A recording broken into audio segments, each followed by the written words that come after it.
Hi, everyone. Tonight, we go somewhere your body still remembers, even if your conscious mind has spent considerable effort forgetting it. Picture the last moment before shelter. You are standing in the open, and the world has turned entirely against you. The sun gave up hours ago, not gracefully, not with a warm goodbye, but with a pale shrug behind a ridge of stone before abandoning you to the dark. The cold that follows is not the polite chill of an autumn evening. It is the serious kind. The kind with intentions. Air sharp enough to sting the deep tissue of your lungs with every breath. Ground frozen into something that crunches beneath your feet like broken ceramic. Wind that finds the gap between your collar and your jaw with the precision of something that has been practicing. This is winter at its most committed. Every living thing out here is either fighting to survive the night or has already made its peace with the odds. A rabbit pressed flat beneath a snow-buried root. A fox moving in tight, efficient circles. Insects that had the foresight to die in autumn. The world is not hostile so much as completely indifferent to whether you make it to sunrise, which amounts to the same thing. And the honest truth, the one your ancestors understood in their bones, is that if you were dropped here right now without preparation, without shelter, without fire, you probably would not. The numbers are not in your favor. Hypothermia begins its quiet administrative work well before you recognize the paperwork. The body starts rationing warmth to the organs that matter most, abandoning the extremities with a ruthless efficiency that would be impressive under other circumstances. Before we go any further, if you're enjoying what happens here, take a moment to like the video and subscribe. Only if you genuinely want to. And drop a comment telling me where you are and what time it is right now. It says something about the human condition that right now, somewhere in the world, a person is lying in a warm bed in the dark, voluntarily imagining freezing to death. Now dim the lights. Because just ahead, carved by time and water and the slow indifference of geological processes, there is a dark opening in the rock face. Not dramatic, not welcoming. Just a gap in the stone where the weather stops. And to you, right now, with ice forming at the edges of your eyelashes, it is the most beautiful thing you have ever seen. You move toward it without deliberating. The body makes this decision before the mind gets involved. The last few steps through the snow feel longer than they should. One final argument from the cold, a reminder of what it is capable of before you slip beyond its reach. And then you cross the threshold. One step. That is all it takes. One step from the world of wind and exposure into something else entirely. The difference is immediate and slightly absurd. The way stepping into a library feels quieter than the street outside even before you have consciously registered the change. The roar that has been filling your ears for the past hour, gusts clashing against rock faces, the low moan of air moving across open ground, drops away. Not completely, but enough. The silence that replaces it feels thick, almost physical, like something you could press your hand against. Your ears, still ringing from the wind, begin recalibrating. And what they find in the absence of storm is remarkable. You can hear your own breathing, each inhale and exhale bouncing faintly off uneven stone walls, returning to you slightly changed, slightly larger than it left. The cave amplifies the small sounds and swallows the large ones. Out there, you are insignificant against the noise of winter. In here, your own heartbeat has a presence. The cold is still with you. Let's be clear about that. No one is promising tropical conditions, but it is a different cold. Steadier. Without the wind driving it into you, it sits in the air like something at rest rather than something attacking. The stone around you absorbs and releases heat with the slow patience of a material that has never once been in a hurry. Geologists have long noted that caves maintain temperatures close to the mean annual temperature of their region. Not warm by any modern standard, but stable in a way that the surface never manages during winter. No brutal overnight plunge. No icy gusts renegotiating the terms every few minutes. Just a cool, consistent embrace that the body can actually work with. You reach out and touch the wall beside you. It is cool under your fingertips, slightly slick, with a smoothness that does not feel entirely natural. Because it is not entirely natural. Countless hands have rested here before yours. pressing against this same surface in this same moment of first relief. You can almost sense the accumulated weight of that repetition. People arriving at this exact point, exhaling the same breath you are exhaling now, feeling the same loosening of the shoulders, the same quiet gratitude that the world outside has agreed, at least temporarily, to stay outside. Archaeologists find evidence of this again and again. Soot layers pressed high against cave ceilings, built up season after season from fires that burned in the same spots for generations. These were not accidental shelters, stumbled upon once and abandoned. They were known places, remembered places. Whether families stayed through entire winters or used them as stopovers between longer journeys is a debate that has occupied researchers for decades.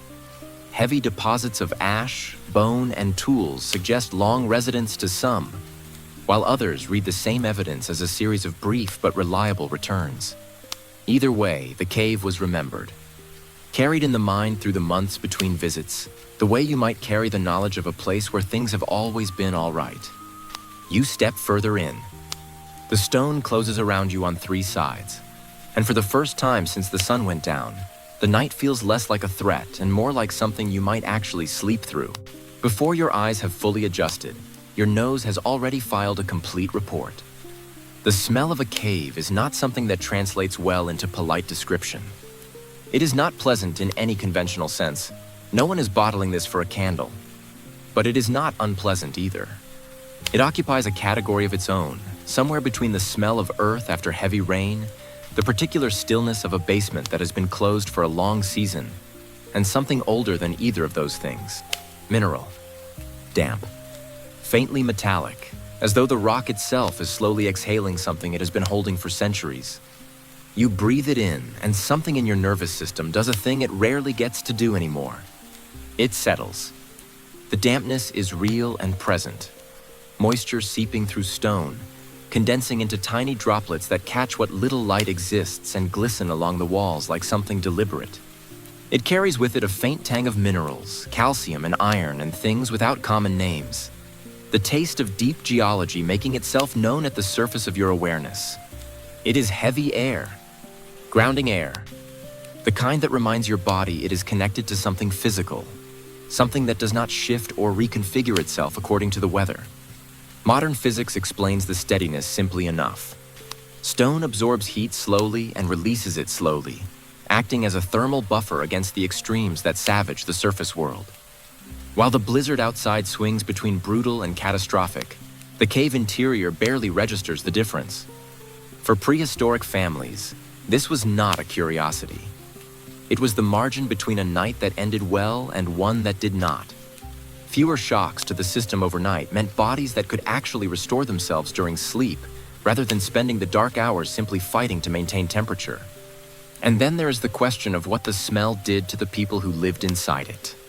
Archaeologists who have reconstructed ancient living conditions inside caves report, with some amusement, that the smell attaches itself to clothing and hair with remarkable tenacity. Days after leaving, it lingers. Which means that for the people who never left, or who returned season after season, it was simply the smell of being home. Children born into these spaces would have known no other baseline. The mineral damp, the ash, the particular quality of air that has been filtered through stone for millennia. These were not background details. They were the smell of safety, the smell of the people you belonged to, the smell that meant the cold had been defeated for another night. There is something worth sitting with in that. The human brain is extraordinarily good at attaching emotional meaning to scent, more reliably, more immediately than almost any other sense. A smell can collapse 30 years of distance in an instant. For your ancestors, this particular combination of damp stone and mineral air and smoke was the most loaded smell in existence. It meant the group was intact. It meant fire was nearby. It meant no one had to go back out there tonight. Some researchers have gone further, suggesting that families who returned to the same cave year after year developed a relationship with it that went beyond the purely practical. The cave became an ancestral place, tied to memory, to identity, to the specific texture of belonging that only comes from returning to somewhere that has held you before. A recurring winter home in the deepest sense. Not owned exactly, but known. You press your back against the wall and breathe the smell in again. It wraps around your senses without asking permission. Heavy, consistent, faintly ancient. The same from one breath to the next. Your brain registers this without ceremony. Same place, same air. Nothing has changed. Nothing is wrong. Which is, it turns out, exactly what you need to hear before you can sleep. There is a particular kind of cold that lives outside right now that deserves a moment of acknowledgement before we leave it behind entirely. It is not simply low temperature. It is low temperature with variance, the real villain of winter survival. The wind that drops the effective chill by 10 degrees every time it finds a new angle. The brief false warmth when clouds close over, followed by the savage correction when they part. The hour before dawn when the thermometer bottoms out with the quiet determination of something that has been planning this all along. Surface winter is not one condition. It is dozens of conditions arriving in unpredictable sequence, and the body never fully adapts because it never gets the chance. Every stabilization is interrupted. Every hard-won warmth is renegotiated. The cave removes all of that. Not through any dramatic mechanism. Not through heat generation or magical insulating properties. Simply through the physics of stone, which turns out to be one of the more underrated forces in human survival history. Rock is dense. Dense materials absorb thermal energy slowly over long periods and release it the same way, gradually, reluctantly, across hours rather than minutes. This means that when winter drives the surface temperature to its most extreme lows overnight, the cave walls do not react in kind. They are still releasing the moderate warmth absorbed during the less brutal hours of the previous days. And when a brief winter thaw tricks the surface world into premature optimism, the cave does not lunge toward warmth either. It stays steady, measured, committed to the average in a way that nothing on the exposed surface ever manages. Geologists describe this as caves maintaining temperatures close to the mean annual temperature of their region, which sounds technical until you translate it into human terms. In a region where winters dropped to dangerous lows and summers climbed to uncomfortable highs, the cave split the difference and held it. Not comfortable by any modern metric. Not warm in the way a heated room is warm. But even, predictable. A temperature the body could orient itself around rather than constantly fighting. For early humans, this was not a minor convenience. It was physiologically significant. A body that spends the night shivering is not resting. It is working. Muscles contracting involuntarily, energy burning through reserves that were difficult to replace, sleep fragmenting every time the cold crossed another threshold. A body that spends the night in stable, cool air beneath layers of hide has an entirely different experience. Core temperature maintained without effort. Muscles allowed to release their tension. Sleep deepening in the way it can only deepen when the body is not simultaneously managing an emergency. The cold is still present in here. There is no pretending otherwise. You can see your breath. The stone under your hand is not warm. But there is a quality to this cold that the air outside entirely lacks. It sits still. It does not escalate. It has no agenda beyond simply existing at this temperature, which it will continue to do regardless of what the storm outside decides to do next.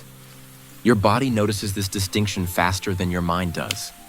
The constant low-level bracing that you have been carrying since the sun went down, that slight muscular readiness for the next gust, the next drop, the next assault from a new direction, begins incrementally to release. Shoulders drop. Jaw unclenches. Breathing slows from the shallow rhythm of outdoor vigilance to something deeper and more considered. The cave has not given you warmth. It has given you something more useful. The credible promise that nothing is about to get worse. For a body that has spent the last several hours in genuine winter, that promise is sufficient. It is more than sufficient. It is the physiological precondition for everything else that allows sleep to arrive. The fire, the bedding, the presence of others, all of which we will get to. But none of them work if the body is still convinced it is in immediate danger. The cave's steady temperature is what ends that particular argument.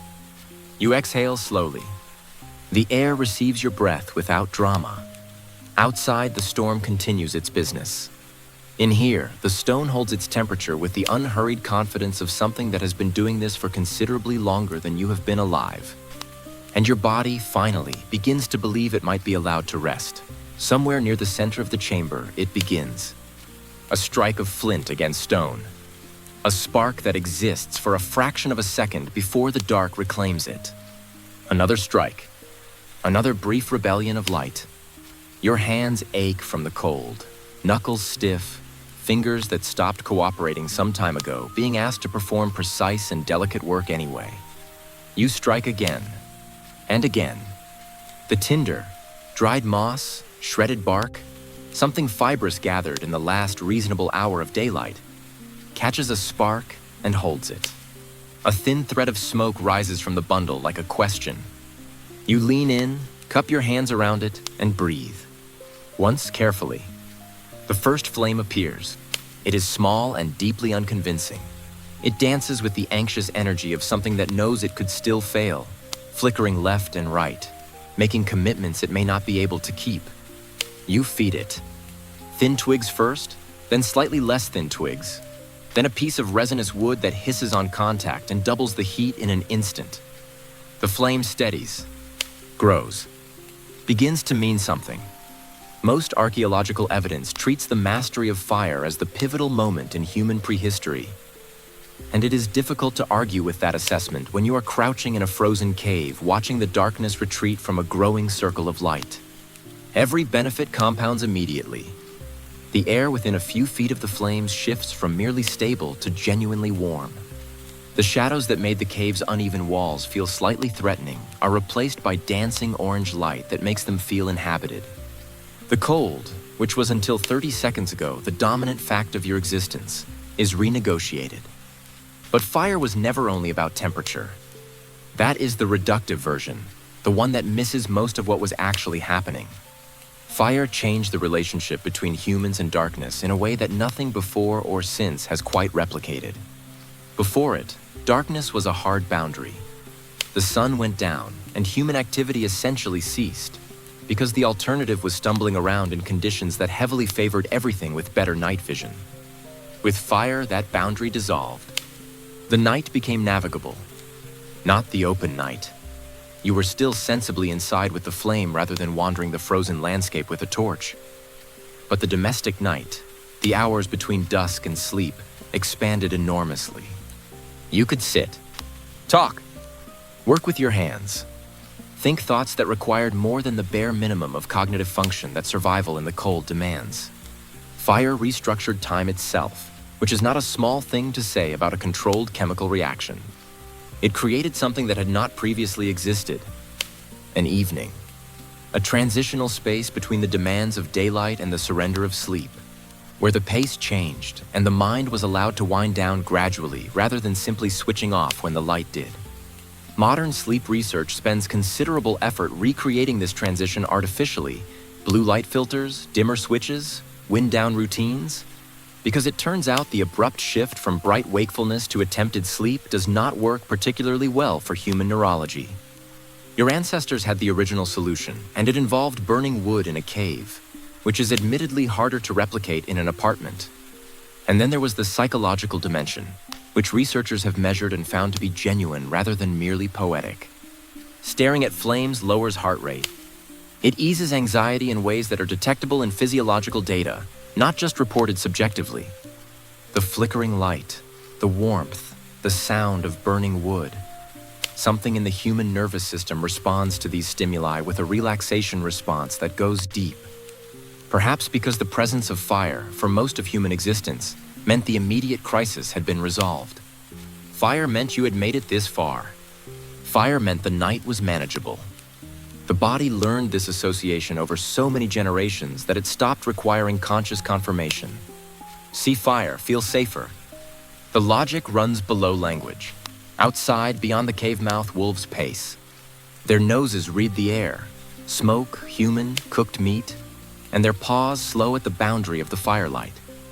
This is not coincidence or luck. Something in the wolf's inherited experience of fire produces the same hesitation generation after generation. Your ancestors understood this without needing to articulate it. The fire was not just warmth and light. It was a perimeter. An argument made in light and heat that the space within it belonged to the people tending it. You extend your hands toward the blaze now, palms open, and feel the warmth move through your fingers like something being returned to you. The ache in your knuckles retreats. Your chest opens. Your breathing deepens by degrees, each exhale slightly longer than the last. Without this fire, the cave would be a cold, dark room that happened to be marginally less deadly than the open air. With it, the cave becomes something else. A home. A place where sleep is not merely possible, but invited. The tinder that started all of this is long gone. The flame that replaced it is steady now, committed, burning with the confidence of something that has found its footing. It will need tending through the night. Someone will need to add wood, coax flagging embers, keep the argument going. But for now, it burns with an independence that allows you to lean back, hands finally warm, and consider, for the first time since the sun went down, what it might feel like to actually rest. The fire is established now. It is no longer a project. It simply burns, with the settled authority of something that has made its point and is content to hold the position. And in the steadiness of its light, you begin to notice what it is doing to you. Not just to the temperature of the air, but to the specific texture of your mental state, which has been running at a particular pitch of alertness since well before you found this cave. That pitch is dropping, not all at once, but measurably, breath by breath, in the way that tension only releases when the body has received enough confirming information to believe the emergency is genuinely over. The light is a significant part of this. Flickering firelight operates at a frequency the human nervous system appears to find specifically manageable. Bright enough to push back the dark, varied enough to remain interesting, but soft enough to avoid the alerting effect of harsh or steady illumination. Modern researchers studying campfire exposure have found that it reliably lowers blood pressure and produces a drift towards social, contemplative states rather than active, problem-solving ones. The brain reads firelight as an invitation to slow down. Your ancestors had no theory about why this was happening.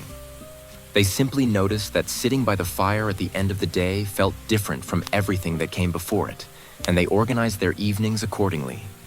The result, arrived at entirely through accumulated habit rather than neuroscientific understanding, was functionally identical to what a modern sleep specialist would prescribe.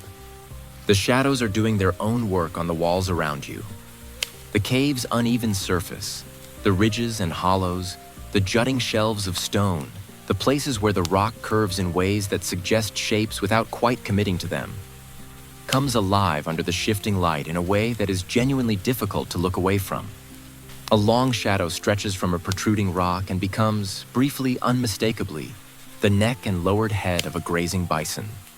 A crack in the ceiling catches the light at a particular angle and resolves into the hindquarters of a running horse. The curved wall to your left holds what might be a human face for several seconds before the flame shifts and it becomes just a wall again. Your brain is doing most of this work. The human visual system has a powerful and largely involuntary tendency to find meaningful patterns in ambiguous information, a phenomenon so reliable it has its own name in psychology. But the cave and the fire are providing exceptionally good raw material. Researchers who have studied Paleolithic art sites believe this collaboration between firelight, stone surfaces, and human pattern recognition may have been foundational to the development of visual art. The painted animals found in caves like Chauvet and Lascaux were often positioned on surfaces with natural contours that enhance their apparent dimensionality, and some appear to have been given multiple legs or overlapping outlines that would produce the illusion of movement under flickering light. The artists understood what the fire would do. They designed for it. But you do not need to be an artist to experience the effect tonight. You simply need to be lying down, slightly warm, watching the walls. The shadows lengthen and shorten with each fluctuation of the flame. The shapes shift, merge, separate, reform. Something that was a bison becomes a bird, becomes the suggestion of a running figure, and then, as the fire dips slightly, becomes nothing in particular. Just stone and shadow doing what stone and shadow have always done. Your eyes follow the movement with a loose, unfocused attention that is neither sleep nor wakefulness, but sits comfortably between them. Your thoughts, which were a few hours ago occupied with the concrete and urgent business of not dying in a winter storm, have drifted into something slower and stranger. Images arrive without being summoned. Connections form without logical scaffolding. This is the threshold state. The mind loosening its grip on the day before sleep takes over entirely. Some researchers have proposed that prehistoric people may have used this nightly shadow theater as a form of intentional preparation for dreaming, focusing on the shapes before sleep, allowing the images to carry forward into the subconscious where they mixed with memory and desire and the accumulated information of recent days. Whether this was deliberate practice or simply what happened when you lay in a firelit cave long enough, the result would have been the same. The visual imagination primed and running before the eyes fully closed. Dreams arriving preloaded with imagery rather than starting from a blank. The fire pops. A single sharp crack as a pocket of trapped moisture in the wood finds the heat. Your eyes snap briefly to full attention, scanning the chamber with the automatic vigilance of a nervous system that has not entirely stopped working, before registering the sound as familiar and harmless. Your heart rate, which spiked for approximately 1 second, returns to its previous level. How many times did your ancestors do exactly that? Startled awake by the fire they had built for safety, immediately reassured by the same fire, settling back into the half-dream state within moments. It is possible that these small interruptions served a purpose beyond annoyance, keeping the mind in that useful liminal zone rather than dropping prematurely into deep sleep before the night's work of fire tending was fully handed off. You pull a hide closer over your shoulders? The warmth from the flames has reached your face now, and the contrast between the heat on your front and the cool cave air at your back produces exactly the kind of temperature differential that modern sleep science identifies as conducive to rest. Slightly cool ambient air, warm body. The arrangement that signals the nervous system that conditions are correct for sleep. Your ancestors arrived at this configuration without a single controlled study. They just noticed that the fire positioned here, at this distance, with hides arranged like this, produced nights that were survivable and occasionally even comfortable. Empiricism before it had a name. The flames settle into a lower, steadier burn. The shadow theater dims slightly, the bison and horses fading back into rock. Your eyes grow heavy following them. Outside, the storm makes its case to no one in particular. In here, the fire makes its counter-argument, and as arguments go, it is considerably warmer. At some point, someone looked at the stone floor of a cave and thought, this could be better. This is when you consider the full sweep of human innovation. The wheel, the printing press, the smartphone, the streaming platform currently hosting a video about prehistoric sleep that you are listening to at whatever hour this is. A surprisingly foundational moment. Because the instinct it represents, the refusal to simply accept the hardness of the ground as a fixed condition of existence, the conviction that rest deserved deliberate improvement, is the same instinct behind every comfort technology that followed. It just started here, with someone dragging a pile of dried moss into a cave. Beneath you now lies the result of that instinct, refined across generations of trial and error into something more considered than it might initially appear. The base layer is stone, yes. That has not changed and will not change. But above it, built up with the careful pragmatism of people who had to make good decisions or suffer the consequences directly, lies a construction of surprising sophistication. Animal hides, thick and coarse, carrying the faint musk of the creatures they once belonged to. Reindeer, perhaps, or bear, animals whose warmth was literally transferred to you through the medium of their skin. Beneath and between the hides, straw and dried grasses that compress under your weight but push back enough to elevate your body fractionally from the cold stone beneath. And woven through it all, moss, soft, faintly fragrant with something like pine, adding a final layer of cushioning that the hides alone could not provide. Archaeological digs in South Africa, France, and elsewhere have uncovered the compacted remains of exactly these constructions. Layers of plant matter, ash, and hide pressed together into surfaces that were clearly deliberate rather than incidental. These were not people who happened to lie down on whatever was available. These were people who gathered specific materials, arranged them in a specific order, and returned to improve the arrangement over successive nights. The world's first bedding. the world's first evidence that human beings considered a good night's sleep worth working for. The ash deserves a specific mention because it is the detail that surprises people most. Sprinkled through the bedding layers at multiple sites, fine wood ash turns out to be an effective natural deterrent against lice, fleas, and the various small biting things that would otherwise treat a warm pile of hides as prime real estate. Someone discovered this through observation, through experimentation, through possibly several very unpleasant nights that preceded the discovery, and passed the knowledge forward. Sprinkle ash in the bedding. Sleep better. The chemistry behind it was utterly unknown to them. The outcome was not. You shift your weight and feel the layers respond beneath you. The straw adjusts. The hides settle. The moss, compressed under your hip, releases the faintest green sharp scent into the air immediately around your face. The stone below all of this is still present. You are not unaware of it. But it has been pushed to the edge of your attention rather than dominating it. Your body heat, trapped and reflected back upward by the hides, has begun to accumulate in the space between you and the bedding in a way that feels almost architectural. A small climate, private and self-sustaining. The communal nature of this nest is worth noting because it differs from everything your modern instincts probably expect from a sleeping surface. There is no individual allocation here. No boundary where your bedding ends and the next person's begins. The hides stretch across multiple bodies simultaneously, their edges tucked and retucked by whoever needs more coverage, their warmth distributed across the entire group rather than hoarded by any one member.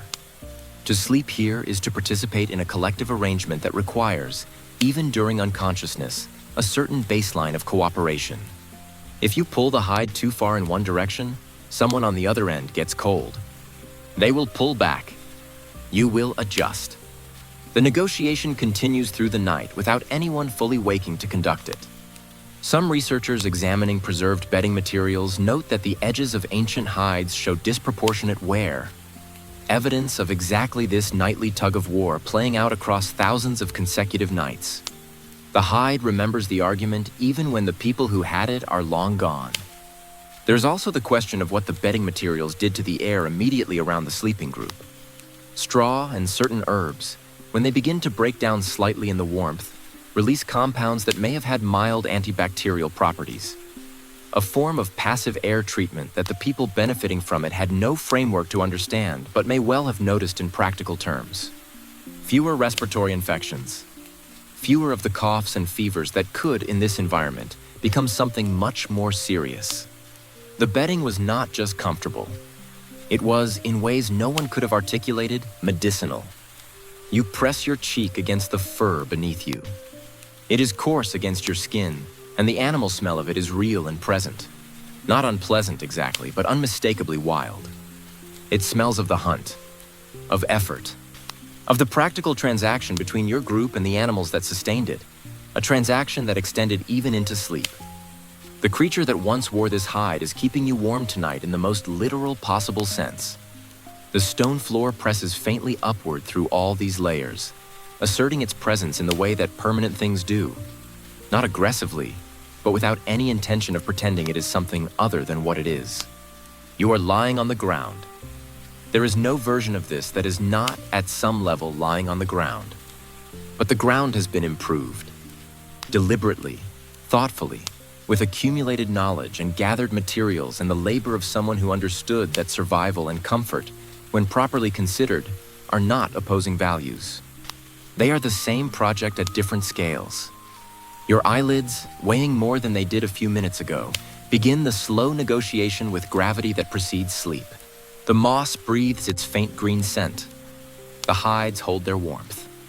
The ash does its quiet, unglamorous work against the things that would otherwise keep you awake. The first bed in human history is not comfortable in any way that would satisfy a modern mattress advertisement. But it is undeniably better than the stone. Somewhere deeper in the cave, beyond the reach of the firelight, water is falling. Not dramatically. Not in the way of waterfalls or rivers or any of the forms water takes when it has ambitions. This is the most modest possible version of falling water. A single droplet, detached from the tip of a stalactite by the slow accumulation of its own weight, dropping perhaps half a meter through cold, dark air before striking a shallow basin of collected water below. Then another. Then another. Plink. Plink. Plink. Each drop arrives with the unhurried regularity of something that has been doing this for longer than the concept of hurry has existed. The stalactite above has been depositing calcium carbonate one molecular layer at a time for centuries, shaped entirely by this same dripping process. The drop that falls tonight contributing its infinitesimal increment to a formation that was old before your grandparents' grandparents were born.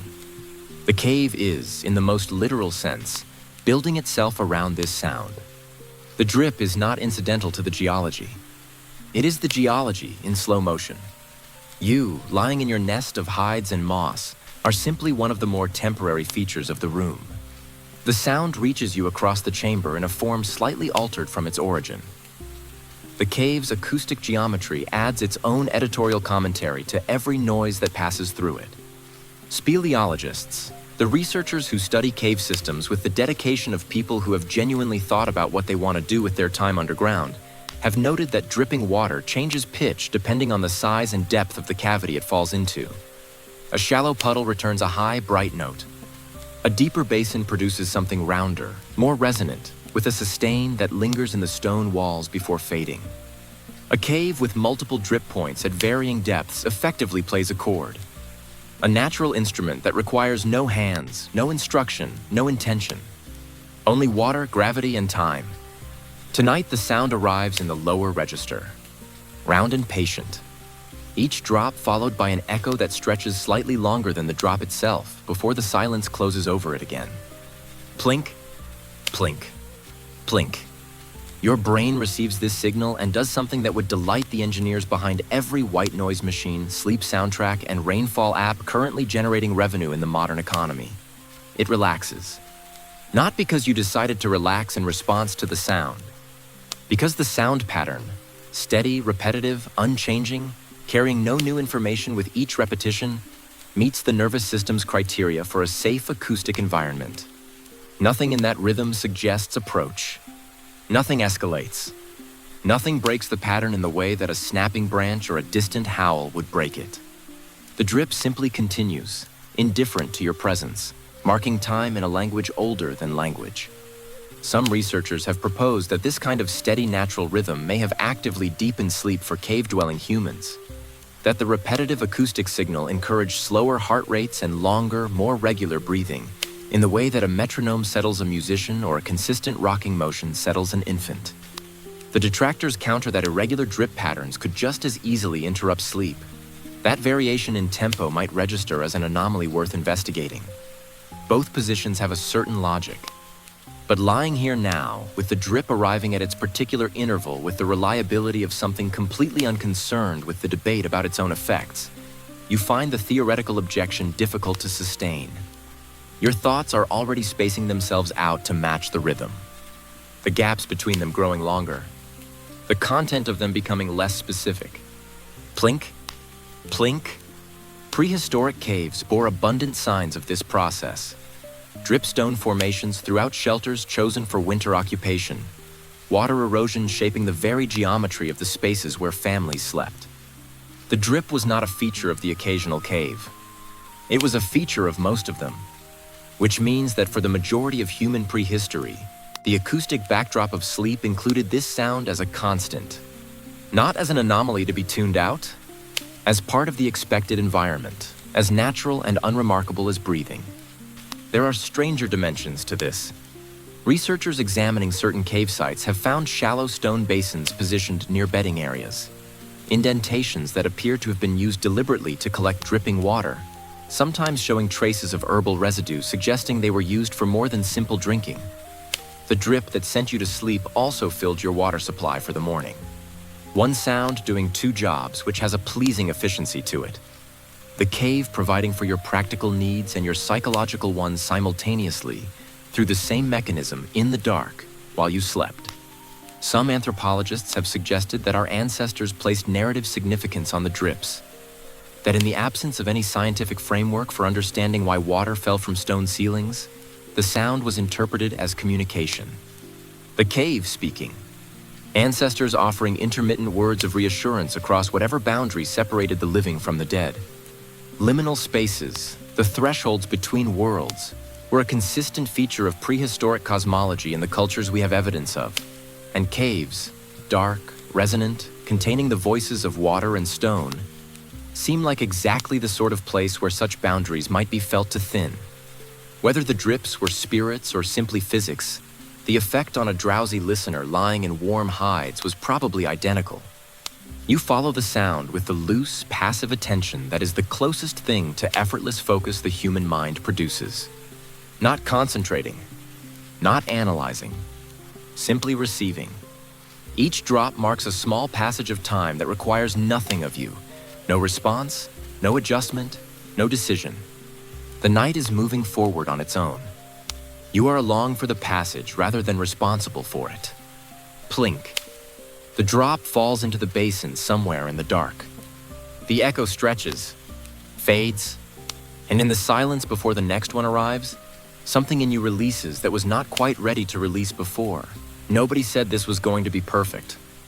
The fire that warmed you, that pushed back the dark and held the wolves at the perimeter and lowered your heart rate to something a physician would find acceptable. That fire has been producing smoke this entire time. It goes up mostly. The heat carries it toward the ceiling where it pools with the patient accumulation of something that has nowhere pressing to be. It collects in the upper third of the chamber in a haze that is visible in the firelight as a slight thickening of the air. A gauzy layer that the eye adjusts to and then forgets about until you stand up and rediscover it immediately. You are not standing up. You are lying down where the air is cleaner. This is not coincidence. Everyone in this cave has learned, through the straightforward educational method of direct experience, that the floor-level air and the ceiling-level air are operating under different conditions tonight. The adults stay low.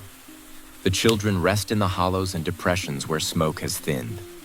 Nobody has read a study about respiratory health and altitude stratification in enclosed spaces. They have simply noticed that lying down feels better than standing up and have arranged themselves accordingly. Empirical reasoning at its most immediate. The soot overhead tells the longer story. Press your palm to the ceiling. Not here, not tonight. The ceiling is too high.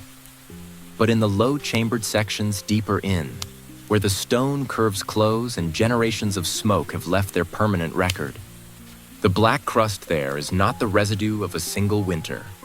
Archaeologists who excavate these surfaces read them the way a geologist reads rock strata. Each layer representing a season, a family, a series of nights during which someone lay approximately where you are lying now and breathed approximately what you are breathing now. Soot as autobiography. The ceiling of the cave is an archive of every fire that ever burned here, compressed into a surface you could touch with your fingertips. The smell is part of your air now in a way that is past negotiating with. Smoke has infiltrated your hair, your clothing, the hides around your shoulders, the lining of your nostrils. If you were to leave this cave right now and walk out into the clean, cold air of the storm, you would carry the smell with you for days.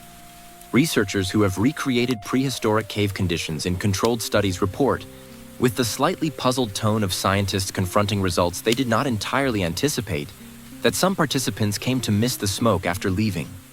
Described it as part of the atmosphere, as the smell of the cave's personality. This seems improbable until you have spent enough time in any particular environment to stop registering its dominant characteristic as an imposition and start registering it as simply the way things are. The children have stopped coughing. The adults have arranged themselves low and still. Someone near the fire adjusts a log with a stick, and a brief constellation of sparks rises toward the ceiling and vanishes into the haze. The smoke thickens momentarily, then resettles. Your eyes water slightly. A faint, familiar sting that you have already stopped interpreting as a problem and started interpreting as background information. There are hidden benefits operating below the level of conscious notice. Smoke, sustained at the levels present in a cave like this, discourages insects with considerable effectiveness. The same parasites that would otherwise treat your bedding as a venue. It also appears to have reduced parasite loads in people who spent extended time near fires, a finding that emerged from research into long-term health patterns in fire-dependent communities. The irritation in your throat is, in a sense, paying dividends you will never directly observe. You are being preserved by the same thing that is mildly inconveniencing you, which is an arrangement that appears frequently in the history of survival. There is a debate among researchers about how cave dwellers managed ventilation, whether fires were placed near entrances to exploit natural drafts, or positioned deeper inside where warmth was better conserved at the cost of air quality, or shifted according to wind direction and season with a practical flexibility the archaeological record cannot fully capture. The honest answer is probably all of these at different times in different caves, by different groups working out the problem from scratch with whatever the specific geography of their shelter allowed. What the debate makes clear is that the smoke was a constant, not a failure of planning, not a problem that was ever fully solved, simply the permanent companion of the thing that made winter survivable. You have stopped noticing it, which is either adaptation or resignation and may not be distinguishable from the outside. Some researchers have floated the possibility, unproven, carefully hedged, but persistent in the literature, that the particular atmospheric conditions of a smoke-filled cave may have had measurable effects on sleep itself. Lower oxygen levels, carbon particles in the air, the mild physiological adjustment that smoke exposure produces in the respiratory system. Whether this pushed people into deeper sleep states or simply exhausted them into unconsciousness faster is not something the evidence can currently confirm.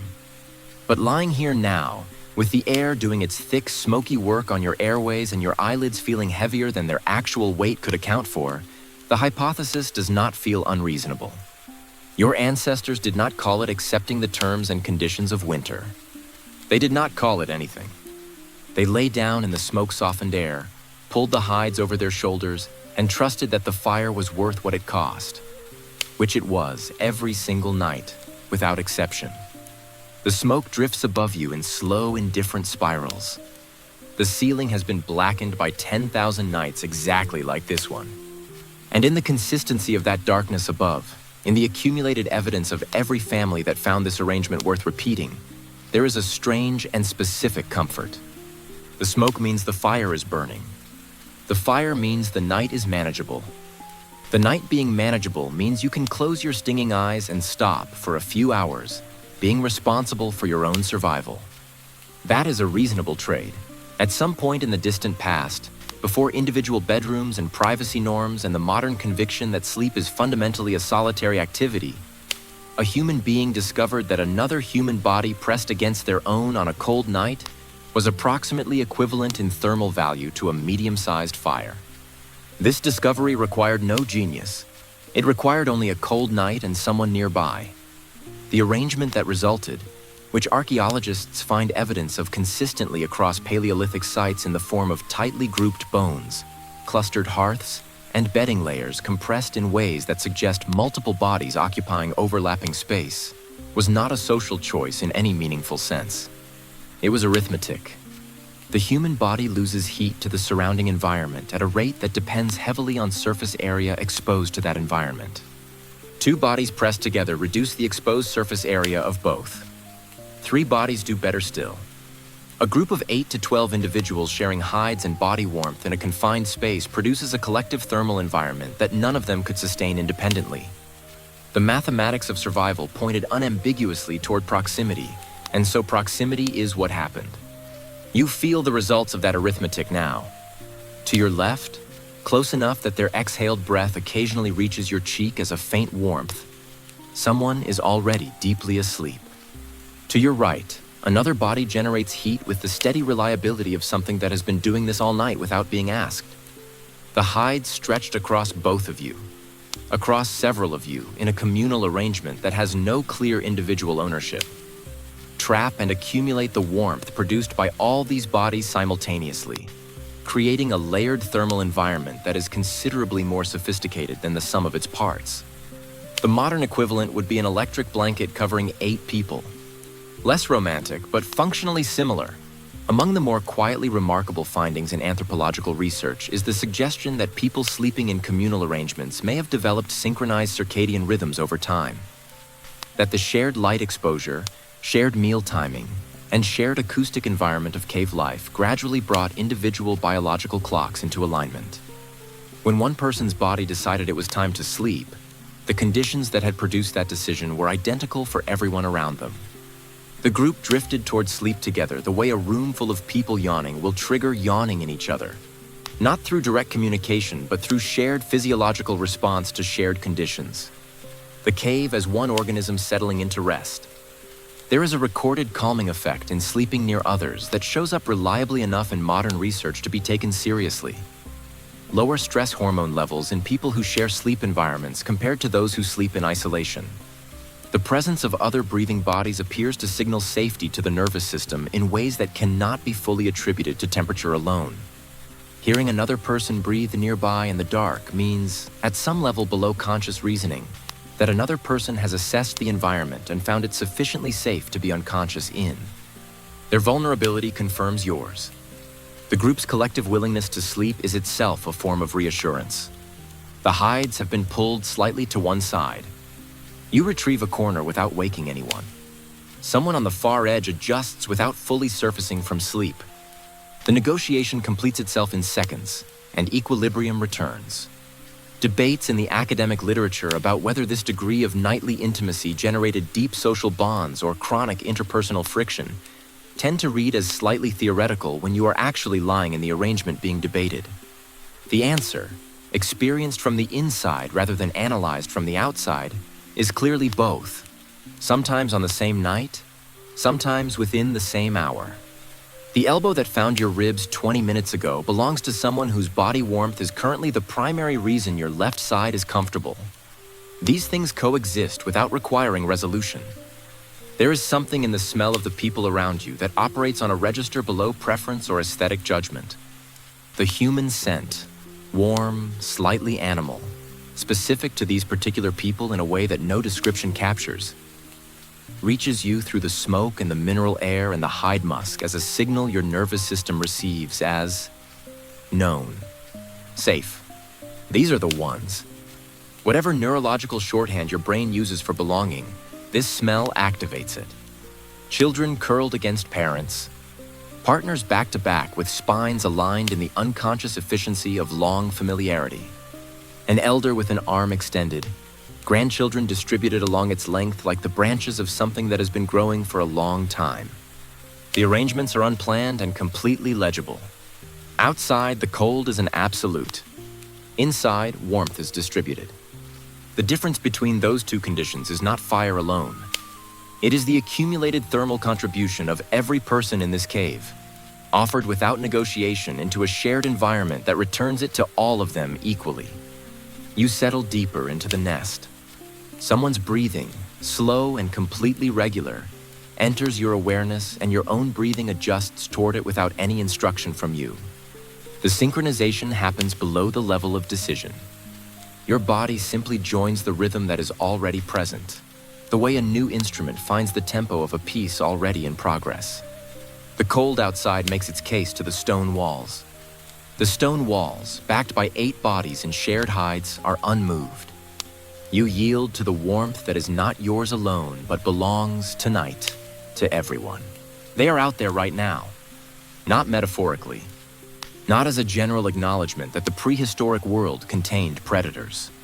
Specifically tonight, within a distance your ears would find meaningful if the storm were not muffling everything, wolves are moving through the snow. Their paws compress the surface with a lightness that belies their size. Each step placed with the deliberate precision of animals that have been hunting in winter conditions long enough to understand the value of quiet. Their noses are doing the primary work. Smoke, yes. Cooked meat, yes. The specific layered smell of multiple humans in close proximity, which the wind has been carrying outward from the cave mouth for hours. They know you are here. This is the thought that would make sleep impossible under almost any other set of circumstances. And yet, the cave mouth is narrow. One entry point, framed in stone, currently backlit by the orange pulse of your fire. The wolves at the perimeter of that light are not behaving like animals that intend to cross it. Something in the inheritance of their species, passed forward through generations that learned the hard way what fire means and what happens to things that approach it without appropriate respect, produces a hesitation at the boundary of the firelight that is as reliable as it is difficult to explain in purely rational terms. They circle. They read the air. They do not enter. Your ancestors understood this without needing to document it. The fire was not only warmth and light and the restructuring of evening time. It was a perimeter drawn in the one medium that the most dangerous animals in the landscape consistently declined to cross. The cave mouth became a door, not a physical barrier, since any wolf could physically enter if it chose to, but a psychological one, reinforced every night that the fire held and no predator came through. Trust accumulated with each repetition. The cave itself was a significant part of the defensive logic. Archaeologists note that the shelters most consistently chosen for winter occupation shared certain physical characteristics, narrow entrances being among the most significant. A space that required ducking or turning sideways to enter was a space where a charging predator lost most of its momentum advantage, where the size differential between a wolf and a human mattered considerably less than it did in open ground. The cave leveled the terms. Not fully. A desperate or determined predator was still a predator, but enough to shift the probability in favor of the people inside, particularly the people inside who were awake and holding something sharp. Someone in this cave is always awake and holding something sharp, or at least awake, which amounts to a reasonable deterrent. Researchers remain genuinely divided on whether night watching was a formalized role in prehistoric groups, a designated responsibility rotated among adults, or whether it emerged organically from the fact that some individuals simply sleep more lightly than others. And in any group of 10 or 12 people, there will usually be at least one person in the lighter stages of sleep at any given moment. The second explanation requires no planning and produces the same functional outcome as the first. Natural variation in sleep depth, distributed across a group, provides something close to continuous monitoring of the cave entrance with no one having to formally agree to the arrangement. The wolves howl. The sound enters through the cave mouth in a form already altered by distance and stone. Lower in pitch, longer in sustain, stripped of some of its directional information by the time it reaches you. A child nearby stirs under the hides, pulling tighter without fully waking. A parent's hand moves in response, settling on a small shoulder with the automatic precision of someone who has performed this exact gesture many times before. The child's breathing returns to the slow regularity of sleep within seconds. The elder has incorporated the howl into whatever territory of half-dream they are currently occupying. Their expression does not change. You find, examining your own response to the sound, that it does not produce the spike of alarm you might have expected. Something in the acoustic quality of it, the distance implicit in its arrival, the fact that it enters the cave as a sound rather than a presence, that it is a wolf announcing its location rather than concealing it, reads as information rather than threat. The wolves are there. The wolves are not here. These are different conditions, and your nervous system apparently knows the difference. There is an argument, made by certain researchers studying sleep in traditional societies, that the presence of known predators at a known distance may actually have supported rather than disrupted rest. That the howl of a wolf located reliably outside the cave's defensive perimeter was more conducive to sleep than true silence, which carried no information at all about where the predators were. Silence could mean anything. A howl from 100 meters away meant they are there, not here, and currently announcing rather than stalking. Under that interpretation, the wolf's voice was a form of reassurance. It is an interpretation your body appears to have already reached independently. The claw marks on the walls are worth noting before we leave this subject entirely. Some of the marks in caves occupied by prehistoric humans were not made by humans.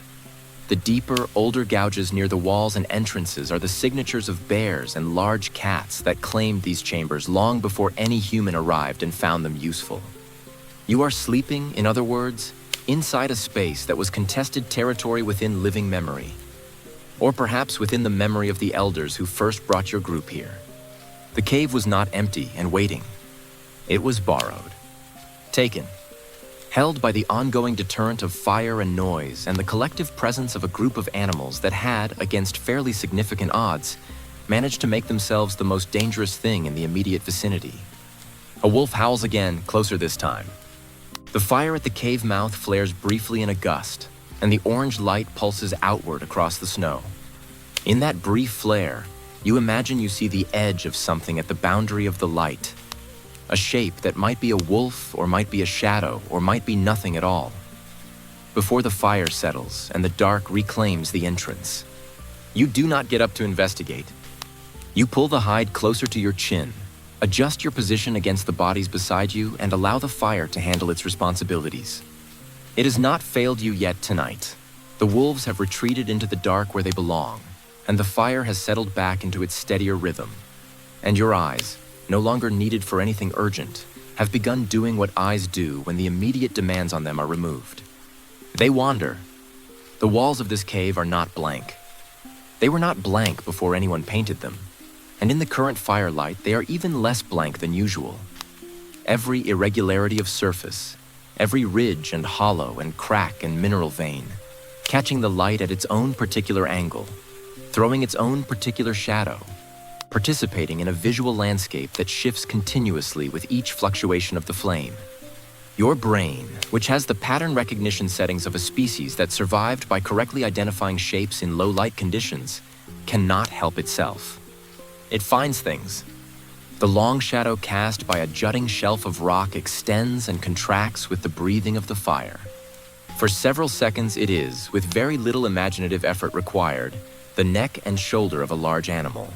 Bison, probably, given the particular curve of the stone. The shadow of a deep crack running diagonally across the opposite wall becomes a spear in flight. The place where the ceiling curves down toward the back of the chamber holds, in the current light, what is unmistakably the silhouette of something crouching. You know it is stone. You see it as something else. This is not a failure of reason. It is the visual system performing exactly as designed. Researchers who have studied Paleolithic art sites have made a compelling case that the relationship between firelight and cave walls was not incidental to the development of visual art, but foundational to it. The surfaces chosen for paintings at sites like Lascaux and Chauvet were frequently not the flattest or most accessible walls, but the ones with natural contours that enhanced the painted figures. A bulge in the rock that became a bison's shoulder, a depression that deepened the apparent musculature of a running horse. The artists were working with the stone rather than on it, collaborating with a material that already suggested the shapes they wanted to make permanent. And some of those shapes were given multiple legs. This detail, which puzzled early researchers who interpreted it as artistic error or stylistic convention, makes complete sense once you understand the viewing conditions for which the art was made. A horse painted with 6 legs rather than 4, seen under the steady illumination of a modern archaeologist's lamp, looks redundant. The same horse seen under the flickering variable light of a fat-burning lamp, watched by a person lying on their back in a nest of hides at the threshold of sleep, moves. The extra legs are not a mistake. They are an animation technique. The artists knew exactly what the fire would do to their work and designed accordingly, somewhere between 20 and 40,000 years ago, the basic principle behind motion pictures. You are watching the preview tonight on the original screen with the original projection system. The bison that the natural stone suggested, enhanced now by the memory of every painted animal you have seen on these walls over the course of many winter nights, shifts its weight in a flicker of firelight and appears, for one convincing moment, to lower its massive head toward the ground. The horse to the left of it catches a pulse of brighter flame and its legs extend into something very close to a gallop. The deer with the branching antlers up near the ceiling sways once as the fire breathes. Children lying in this cave every night of their winters grew up watching this. Not as entertainment exactly, or not only as entertainment. The distinction between entertainment and instruction and spiritual experience was probably not a distinction that would have made much sense here. The animals on the walls were significant. They were the animals that the hunters tracked, that the community depended on, that appeared in stories and dreams and the practical calculus of survival. Watching them move on the walls in the firelight was watching the world that mattered, rendered in a form that could be contemplated at length without requiring anyone to go outside in a blizzard. Some researchers have proposed that this nightly experience of watching firelit images before sleep, images of animals, of movement, of the living world outside translated onto stone, may have served as a kind of intentional preparation for dreaming. The visual cortex, primed with specific imagery before sleep, carries that imagery forward into the dream state. If the last thing you watched before closing your eyes was a bison moving across a cave wall, the bison was already waiting in the territory your sleeping mind was about to enter. Guided dreaming before the concept existed, using painted stone and rendered animal fat and the physics of combustion to curate the contents of the unconscious. Whether this was understood as a deliberate technique or simply experienced as the way nights worked, the outcome was the same. The cave provided not just shelter and warmth, but a pre-sleep visual environment of remarkable sophistication, one that engaged the imagination at exactly the right depth. Deep enough to occupy the restless mind, shallow enough not to overstimulate it. The shadows moved, the painted figures breathed, the fire pulsed its orange rhythm, and the watchers drifted. Your own eyes have been tracking a shadow on the left wall for the past several minutes without any clear intention of stopping. It has been, in sequence, a running figure, a bear's head, the shoulder of something very large, and currently a shape that resists categorization entirely, which your brain is finding more interesting than any of the previous identifications. The mind, approaching sleep, loosens its demand for precision. Ambiguous shapes become more compelling than definite ones. The wall offers an endless supply. The fire dips slightly, a brief, unannounced reduction in output as the wood settles, and every shadow in the cave shifts simultaneously. The bison lifts its head. The horse stills. The crouching shape in the back corner becomes something else entirely. Your heart makes a small, reflexive notation about the change, examines its own reaction, and files it under harmless. The fire returns to its previous level. The shadows resettle. You realize you have stopped having thoughts with words in them. The visual processing has taken over entirely. Shapes, movement, the orange pulse of the flame, the slow drift of smoke through the upper air catching the light in ways that add another layer of movement above the painted walls. The mind is operating in images now, which is the mode it uses just before it stops operating in any organized mode at all. The shadow of a deer antler stretches across the ceiling above you.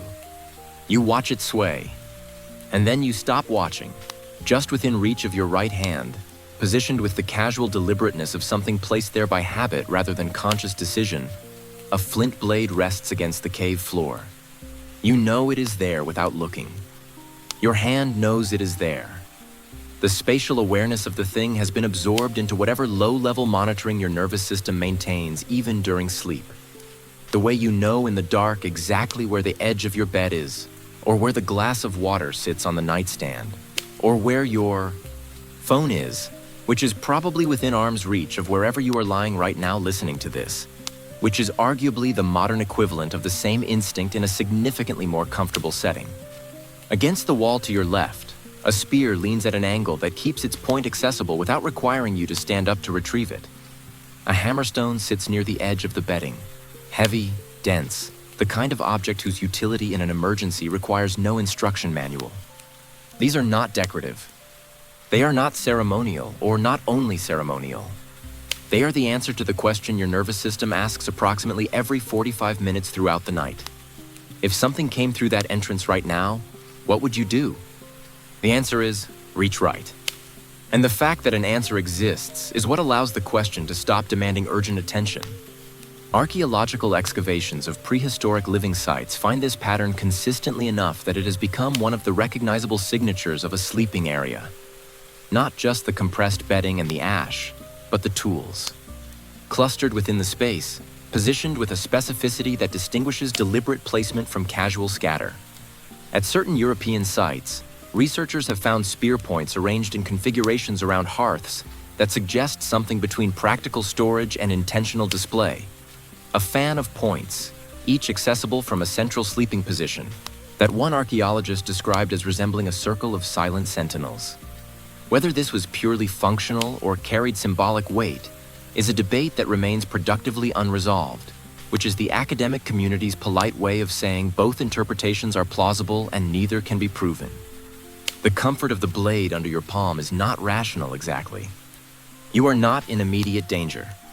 The fire is holding, the wolves are maintaining their respectful distance, and the cave entrance is currently occupied by several inches of accumulated snow that would slow any intruder to a pace that would give you ample notice. The blade does not change the objective level of threat in this environment. It changes something else, something that operates below the threshold of threat assessment. Modern experimental archaeologists, researchers who attempt to reconstruct prehistoric living conditions through direct experience rather than inference, report with some consistency that sleeping with a stone tool nearby produces a measurable subjective difference in how secure they feel, even in controlled environments where they know intellectually that no predator is within several hundred kilometers. The comfort is primal in the specific sense of predating the cognitive systems that would normally evaluate whether comfort is warranted. The hand curled around a piece of flint is accessing something older than reason. Not every tool within reach is a weapon, which is worth noting. The scraper near the edge of the bedding was used today to work a hide and will be used tomorrow for the same purpose. The bone needle tucked into a fold of fur will repair a tear in someone's clothing when there is light enough to work by. The hammerstone has cracked more marrow bones than it has ever threatened anything living. These tools represent the full infrastructure of daily life, kept close because the daily life they support begins again at dawn, and there is no advantage in making it harder to start. Sleep and work are not separated into different rooms here to be kept from contaminating each other. They share the same space, the same materials, the same immediate geography. This proximity of the tools of survival to the act of rest creates something interesting, a kind of competence that persists through sleep. The hunter who went to sleep surrounded by the tools of their craft wakes up already in context, already oriented, already adjacent to the means of the next day's work. The cognitive transition between rest and action was probably shorter and less disorienting than the long commute between bedroom and kitchen that modern mornings require. You opened your eyes and everything necessary was already within arm's reach. There is a peculiar footnote to the story of prehistoric sleeping tools that surfaces in digs in France and Spain. Some flint blades found in sleeping areas had been deliberately blunted, their cutting edges worn smooth in a way that wear patterns indicate was intentional rather than accidental. One interpretation is that these were tools that had been retired from active use and kept for other reasons. Memory, perhaps, or the kind of attachment to objects that have served you well that needs no explanation. Another interpretation, which has a certain quiet charm to it, is that these were tools placed near children, functional enough to teach the habit of sleeping with stone within reach, but modified to remove the obvious hazard. A child's version of the adult practice. The habit instilled before the full tool was trusted. If that interpretation is correct, then somewhere in the deep past, a parent spent time deliberately blunting a blade so their child could learn to sleep the way adults slept, with a hand resting on stone, with the knowledge that the answer to the darkness was within reach, which is the kind of detail that makes the distance between now and then feel considerably shorter than it otherwise might. The fire shifts. Shadows move across the spear, leaning against the wall, elongating it briefly into something twice its actual height. A sentinel, as one researcher put it. Wood and flint serving as a psychological anchor for the sleeping mind, a fixed point in the shifting darkness that means this space is prepared, this night is managed, this group is not without recourse. Your hand rests near the blade without gripping it. The contact is enough. The knowledge of its presence does its work quietly, below the level of thought, releasing the last residual tension from your fingers 1 degree at a time. Outside, the night continues its business. Wolves, snow, the indifferent machinery of winter. In here, you are armed. In here, you are prepared. In here, the darkness has been assessed and found manageable, and the tools that confirm that assessment are close enough to touch. Your eyes close. Winter has a relationship with time that summer never develops. In summer, the nights are brief and almost apologetic. A few hours of dark squeezed between long days that seem reluctant to end. Light lingering at the horizon well past any reasonable hour, as though the sun has somewhere better to be, but keeps remembering one more thing. Sleep in summer is a transaction, a necessary interruption. You take what the body requires and return to the light as soon as it will have you back. Winter is a different arrangement entirely. The sun here, in the depths of the cold season, does not linger. It appears at an angle that suggests it is already thinking about leaving, crosses the sky with the haste of something that has other commitments, and disappears behind the ridgeline in the early afternoon with a finality that makes the remaining hours of daylight feel borrowed rather than genuine. By the time the fire in this cave was lit tonight, the outside world had already been dark for a considerable time, and it will remain dark for many hours yet. The horizon will not show the first suggestion of pale gray until a period of darkness has elapsed that would, in the modern world, encompass an entire evening, a night's sleep, and a respectable portion of the following morning. Your body knows this. Not in the sense of having been told. There is nothing to consult here. No clock, no calendar, no notification from a device that has tracked the sunset and calculated the expected duration of darkness. The body knows it the way it knows hunger and cold and thirst, through a system of biological monitoring that long predates the invention of anything designed to replace it. The circadian rhythm, which in the modern world is persistently bullied by artificial light into approximating a 24-hour schedule regardless of season, is here operating on its original terms. The darkness is long. The body's response to long darkness is extended rest. These two facts are in direct, unmediated conversation with each other, and the result is a pull towards sleep that is deeper and more insistent than anything a summer night produces. Modern sleep research has documented a version of this in studies where participants were given unlimited access to darkness over extended periods. No artificial light, no scheduled wake times, no external cues about what time it was. Without exception, sleep duration extended significantly. 12 hours or more became common. Dream cycles lengthened and grew more elaborate. The body, released from the obligation to conform to an artificially compressed schedule, expanded into the time available. These participants were not unusually tired. They were simply operating on the schedule their biology had always preferred, given the opportunity. Your ancestors had no choice but to give it that opportunity, which may have been, metabolically speaking, one of the more significant advantages of their situation. Some indigenous communities in polar regions have preserved versions of this pattern into the modern era. Periods of deep winter characterized by dramatically extended sleep and reduced activity, a behavioral state that researchers describe as resembling metabolic downregulation without crossing into true hibernation. The body conserves energy during the months when energy expenditure is highest and food acquisition is hardest. You rest more. You move less. You burn your reserves at a slower rate. The logic is elegant and required no one to articulate it. There is a question in the academic literature about whether these long winter nights were experienced as oppressive or expansive, whether extended darkness produced torpor and depressive withdrawal, or whether it created space for the interior life of the group to deepen.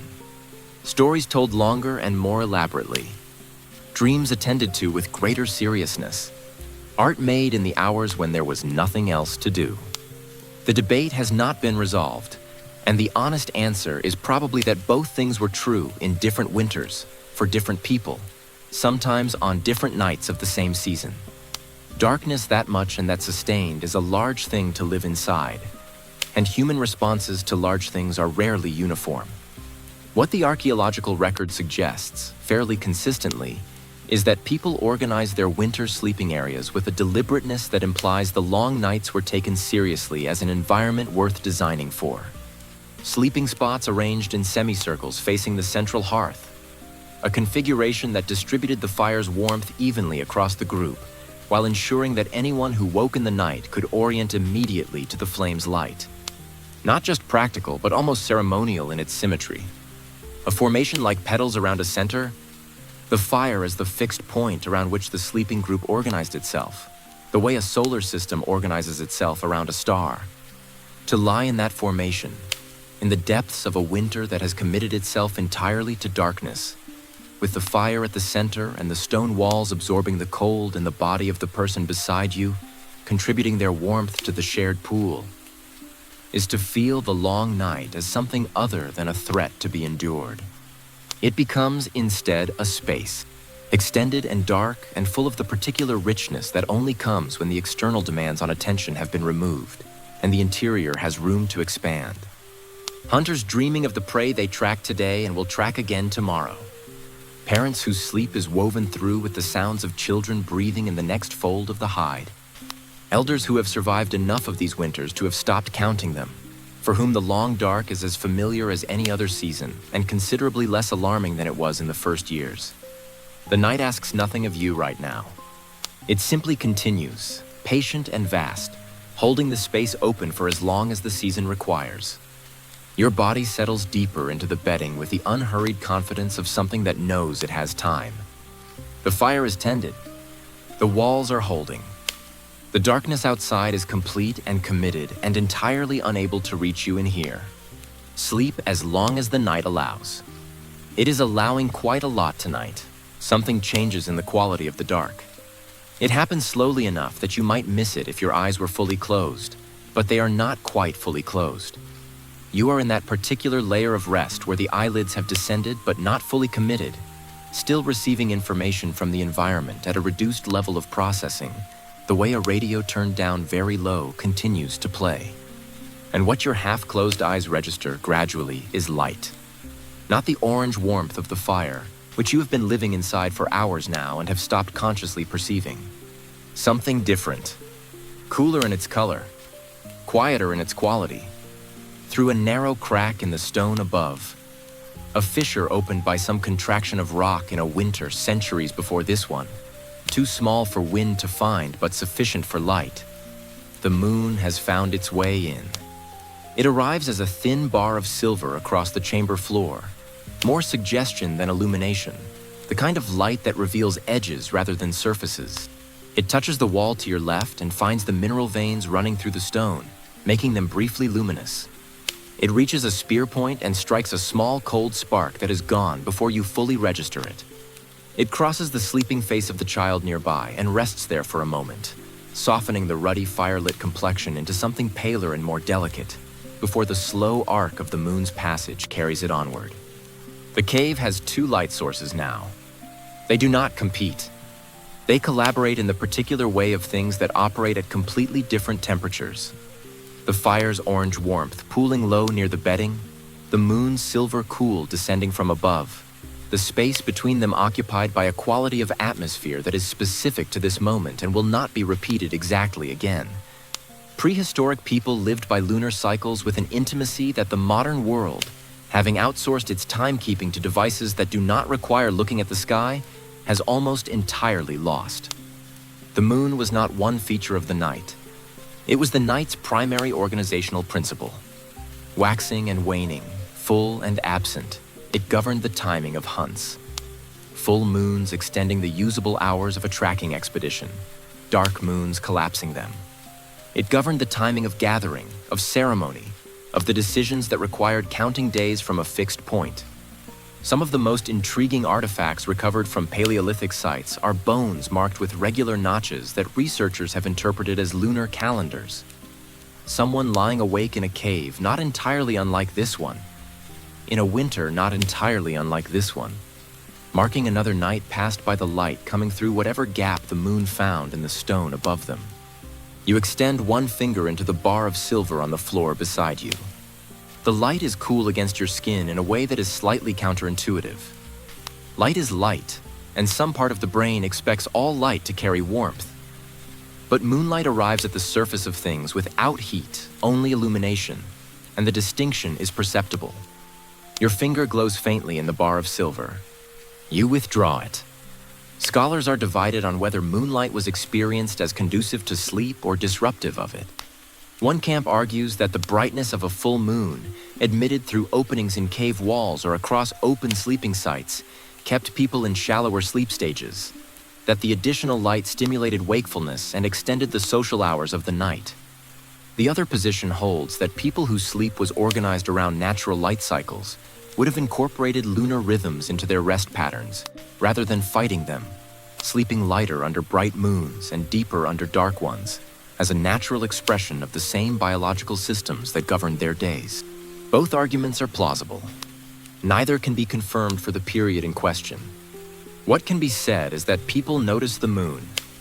They noticed it with the sustained, careful attention of those for whom it was genuinely useful rather than merely decorative. Bones were marked to track it.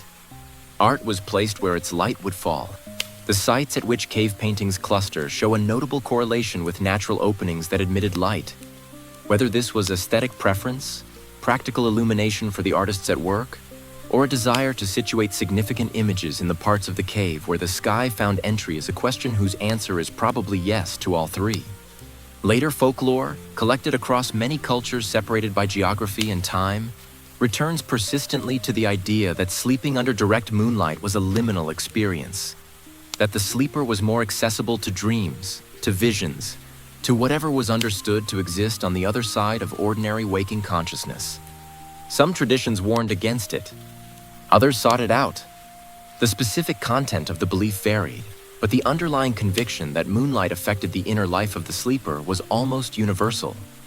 Perhaps this begins here, in a cave, in a winter, with a bar of silver light crossing the floor and reaching the face of a sleeping person who wakes slightly in response.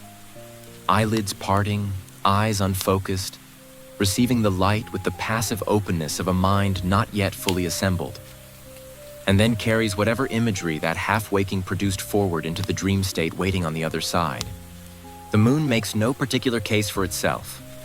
It simply continues its arc above the storm clouds, sending its light through the crack at the angle the night's geometry has produced, illuminating the cave floor by the amount the fissure allows, indifferent to the sleeping figures below with the complete impartiality of something that does not know they are there. Your face receives the light as the bar drifts slowly across the chamber. The coolness of it is briefly perceptible against your skin. Fire warmth from below, moonlight from above. The particular quality of being held between two different lights on a winter night inside a cave that has been doing this for far longer than you have been alive. Something in you recognizes this as beautiful before your conscious mind has organized the thought. You close your eyes fully, carrying the silver with you. It comes without announcement, as it always does. A single note, long and low, beginning somewhere in the middle of its own sound rather than from a clean start. As though the owl has been producing this call for some time, and you are only now tuned to the frequency. It enters the cave through the same opening that admits the cold, travels the acoustic geometry of the chamber with the confidence of a sound that knows exactly what stone does to it, and arrives at your ears in a form that is larger than its source. One bird heard inside this cave becomes something closer to several. The stone walls take the call and add their own commentary. A brief resonance, a faint doubling, a sustain that stretches the sound past its natural duration before releasing it into silence. Then the silence. Then the call again. The nocturnal world outside this cave is not quiet. It has never been quiet. The idea that wilderness at night is characterized by silence is a modern invention, produced by people who experience nature in brief recreational doses rather than as the continuous acoustic environment it actually is. Wolves carry on their territorial conversations across distances that make the intervening space irrelevant. Foxes produce sounds that have startled more than one unprepared person into the conviction that something is being murdered nearby. The wind in winter does things to branches and stone faces that generate a continuous low-register score beneath everything else. And owls, several species, each with its own vocabulary, each operating on its own schedule, move through the night on silent wings and announce themselves in calls that echo off every hard surface they can find. For your ancestors, this was not background noise in the sense of something to be filtered out or complained about. It was information. The call of the owl from a particular direction told you something about what was in that direction. The sudden silence of the owl told you something else. Something that would have your hand moving toward the blade before your conscious mind had finished processing the silence. The nocturnal soundscape was a continuous broadcast that the sleeping mind monitored at some level throughout the night, extracting signal from what might seem, to the untrained ear, like indistinguishable noise. Silence was the alarming condition. Sound was the reassuring one. This seems counterintuitive until you sit with it for a moment.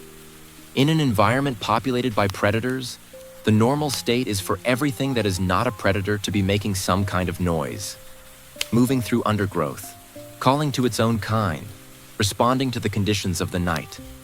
When that ambient sound stops, all at once, across a wide area, it means something in the area has produced the one stimulus that causes every small creature to freeze simultaneously. Which is to say, something large and dangerous is moving nearby, moving quietly, and everything that knows this is holding very still. Silence, in the prehistoric acoustic environment, was the sound of a predator hunting. The owl calls again. Your body receives this as a clean signal. Not silent, therefore not that. The nervous system makes its assessment and declines to escalate.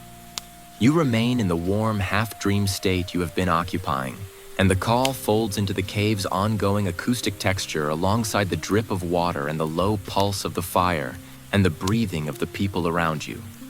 The cave amplifies the call in ways that gave it significance beyond its biological source. Certain chambers, through the accident of their geometry, resonate with specific frequencies. A phenomenon that acoustic archaeologists have documented at several sites, finding correlations between the locations of cave paintings and the spots where sound resonates most powerfully. Whether this correlation was intentional, whether the places that hummed were considered significant for that reason and marked accordingly, is a question the evidence cannot definitively answer. But the possibility that sound shaped the spiritual geography of these spaces is taken seriously by researchers who have stood inside these chambers and experienced the effect directly. An owl's call, amplified by stone into something that surrounds you from multiple directions simultaneously, would not have sounded like a bird to a child lying in the dark for the first time. It would have sounded like the cave itself, like something immense and nearby that knew you were there. Across many cultures separated by significant distances of time and geography, owls accumulated meanings. Wisdom, death, prophecy, the capacity to see what daylight conceals. These associations did not emerge from nowhere, and they did not emerge from casual observation of owls in well-lit conditions. They emerged from the specific experience of hearing owl calls in the dark, in enclosed spaces, when the boundary between the ordinary world and whatever lies adjacent to it feels, for reasons that are difficult to articulate in daylight, considerably thinner than usual. Perhaps it begins here, in this cave, in this winter, with a child pulling tighter under the hides and a parent murmuring something low and reassuring, not denying the call, not dismissing it, but offering it meaning. The owl is watching. The owl knows where we are. The owl has always known, and we are still here, and the fire is still burning, and this is what that means. Fear given a frame becomes something else. Not quite comfort, but the thing adjacent to comfort that allows sleep to continue. Owl bones have been found near prehistoric hearths, which is a detail that generates more questions than it resolves. Were owls hunted for food? For feathers, which in the bedding would add lightness and softness to the sleeping surface? For some symbolic purpose that the bones themselves cannot explain? An elder keeping a single owl feather beside their sleeping place. A charm, a connection to the voice outside, a way of holding the night's most significant sound in a form that could be touched, is not a difficult image to construct. The leap from hearing something powerful in the dark to wanting to possess some piece of it is one of the most consistent human impulses across all cultures and periods. The call comes again, this time from a slightly different angle, suggesting the bird has moved or a second bird has joined from a different position. The cave receives both calls and produces its own version of them, layered and resonant, briefly filling the chamber with something that is almost choral. Your breathing deepens in response without any decision being made. The calls arrive at their interval. The silence between them acquires the particular quality of a pause rather than an absence, and the rhythm that results is not so different when you stop analyzing it from the rhythm of the dripping water or the pulse of the fire. The night has a meter. The owl is keeping it. You follow the call into the sleep that has been waiting patiently just below the surface of your awareness for the last several minutes.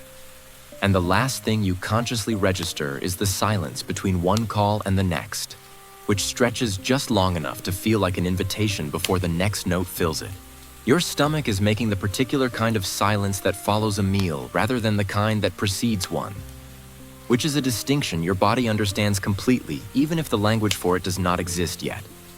The evening meal is some hours behind you now, but its effects are still present in the specific heaviness of your limbs, the warmth distributed through your torso that has nothing to do with the fire, the way your jaw has unclenched in the manner of a structure that has finished its primary work for the day and is no longer required to hold itself in readiness. Digestion is a physiologically expensive process, and the body, committed to it, has quietly redistributed resources away from vigilance and toward the internal work of conversion.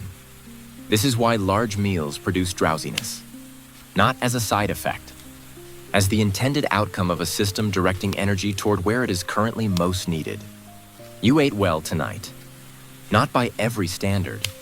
There was no variety for variety's sake, no course structure, no presentation beyond the fire that cooked the thing and the hands that distributed it. But the caloric density was serious, and the warmth of the meal entering a body that had spent the day in genuine cold produced an effect that went considerably beyond simple satiation. The meat came from the previous day's hunt. Strips of reindeer, lean and slightly charred at the edges from proximity to the flame, fatty enough in the right cuts to leave a richness on the tongue that lingered through several swallows of water.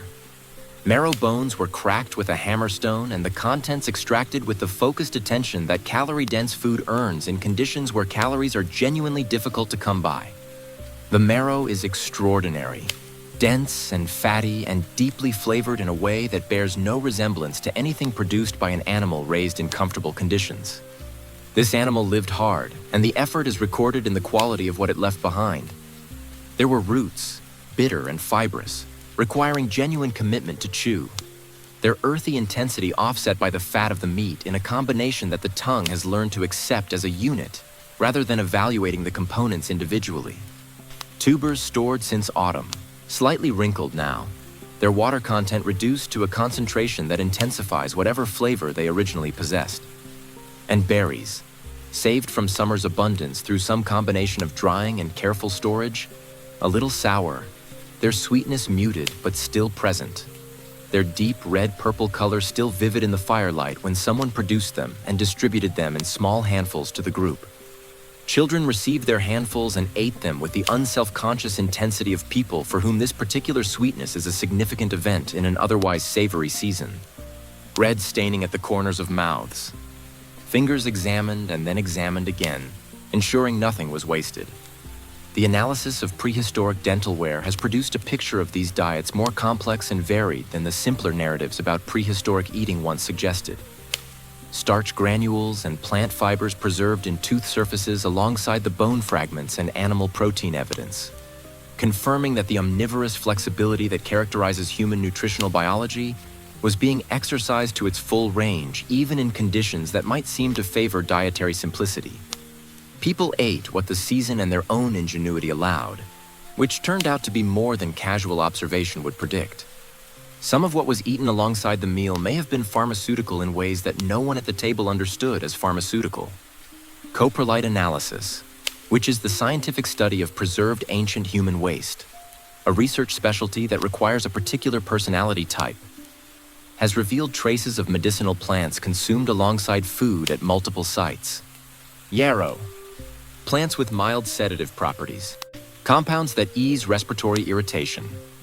Whether these were consumed deliberately for their effects or simply because they were available and palatable, or because some accumulated practical knowledge had established their value without providing any theoretical framework for why they worked, the outcome was the same. The meal ended with the body in a state that was, by multiple mechanisms simultaneously, more prepared for sleep than it would otherwise have been. The smell of the cooking still hangs in the cave's atmosphere, layered into the smoke and the mineral damp and the resin. Fat that dripped into the fire and became aromatic. Charred bone releasing its own particular note into the air. Pine nuts, if anyone can be bothered to remember the detail clearly, roasted in the ash at the fire's edge earlier and producing a warm, sweet, slightly toasted smell that reached every corner of the cave and contributed its own modest sedative effect to the general evening program. Your belly presses gently against the hide beneath you as you breathe. The pressure is comfortable rather than uncomfortable, the specific contentment of a digestive system fully occupied, performing its work with the focused efficiency of something that has been given good material to work with. The warmth it generates is internal and distributed, supplementing the external warmth of the fire and the bodies around you from the inside, meeting it from the other direction, so that you are warm from both surfaces toward the center simultaneously. Hunger, when it is present, does the opposite of everything sleep requires. It produces alertness, restlessness, the low-frequency urgency of a body reminding its owner that maintenance is overdue. Sleep in the presence of hunger is shallow and easily disrupted, the body keeping one eye open, so to speak, on the unresolved problem. A satisfied body has no such agenda. It closes both eyes with the confidence of an entity that has met its obligations for the day and is comfortable delegating the remaining hours to whatever unconscious process sees fit to occupy them. The rhythm of the evening resolves itself into a simple equation that your ancestors understood without formulating it. Eat, warm, sleep. Each element of the sequence preparing the conditions for the next. The meal ended, the fire received you, and now the sleep is waiting with the patient certainty of something that knows the appointment will be kept. Your last conscious sense of the food is the lingering sweetness of the berries. Faint now, more memory than sensation, but still present at the back of your tongue like a small promise that summer made to winter and kept. You breathe out slowly, feeling the weight of the meal in your limbs like something friendly. Your eyes close. Someone has thrown something into the fire. You know this before you fully identify what it is. The fire's behavior changes in a way that is perceptible even through closed eyelids. A brief brightening, a hiss, and then the smell arrives. Sharp and clean and completely distinct from everything else currently occupying the cave's atmospheric layering. Resinous. Green, in a way that smell can be green without involving color. The concentrated essence of pine, released by heat into its most immediate and penetrating form, cutting through the smoke and the animal musk and the mineral damp as though none of those things had been there first. Your lungs open slightly in response. This is not metaphorical. The actual mechanical response of the respiratory system to certain aromatic compounds in conifer resins includes a measurable dilation of the airways. A biological reaction that your ancestors did not understand chemically, and did not need to understand chemically because the practical outcome announced itself immediately and reliably every time. Breathe the pine smoke, breathe more easily. The cave's air, which had been doing the thing that enclosed smoky spaces do over the course of a long evening, thickening, accumulating, settling into a familiar but slightly oppressive density, rearranges itself around the new arrival. The resin hisses on the coals. It liquefies before it burns, oozing from whatever chunk of hardened sap was just committed to the embers. Its amber color briefly visible before the heat takes it, and it flares into a brighter, cleaner flame than the wood alone produces. The smell intensifies for a moment, sharp enough to be almost astringent, before softening into the sustained fragrance that will occupy the cave for the next hour or more, gradually diminishing but never quite disappearing until it has worked its way into every surface and every fabric in the hair of every sleeping person. Archaeological findings from sites across Europe and the Near East have confirmed what this smell suggests. The burning of plant resins and aromatic materials in cave hearths was not accidental. Charred traces of pine, juniper, and related materials appear in hearth ash at multiple sites in contexts that indicate deliberate addition rather than incidental inclusion. The people who did this did not have the vocabulary to describe antimicrobial compounds or respiratory pharmacology. They had something more direct. The observed result accumulated over enough repetitions to become reliable knowledge that certain materials added to the fire made the air in the cave behave differently, and the people in the cave feel differently, and the nights that followed feel different from the nights when those materials were absent. Burning pine resin releases compounds that inhibit the growth of airborne pathogens. This was discovered in the modern era through controlled laboratory investigation. It was discovered in the prehistoric era through lying in enclosed spaces and noticing which nights produced fewer sick people in the following weeks. The methodologies are different. The conclusions are the same. There is also the question of insects. A cave occupied by warm-bodied animals through a winter is, from the perspective of any biting insect that has managed to survive this long into the cold season, an attractive venue. Aromatic smoke, particularly the kind produced by resinous materials, is not attractive to insects. It is, in fact, the opposite, a persuasive argument for being somewhere else. The same fire that warmed the cave and kept the wolves at the perimeter and provided light for the evening's social hours was also, with the right materials added at the right moments, conducting an ongoing negotiation with the smaller life forms that would otherwise have treated the sleeping group as a resource. Your ancestors did not think of it as pest management. They thought of it as adding the right things to the fire, which is a description that contains all the same information in a more honest form.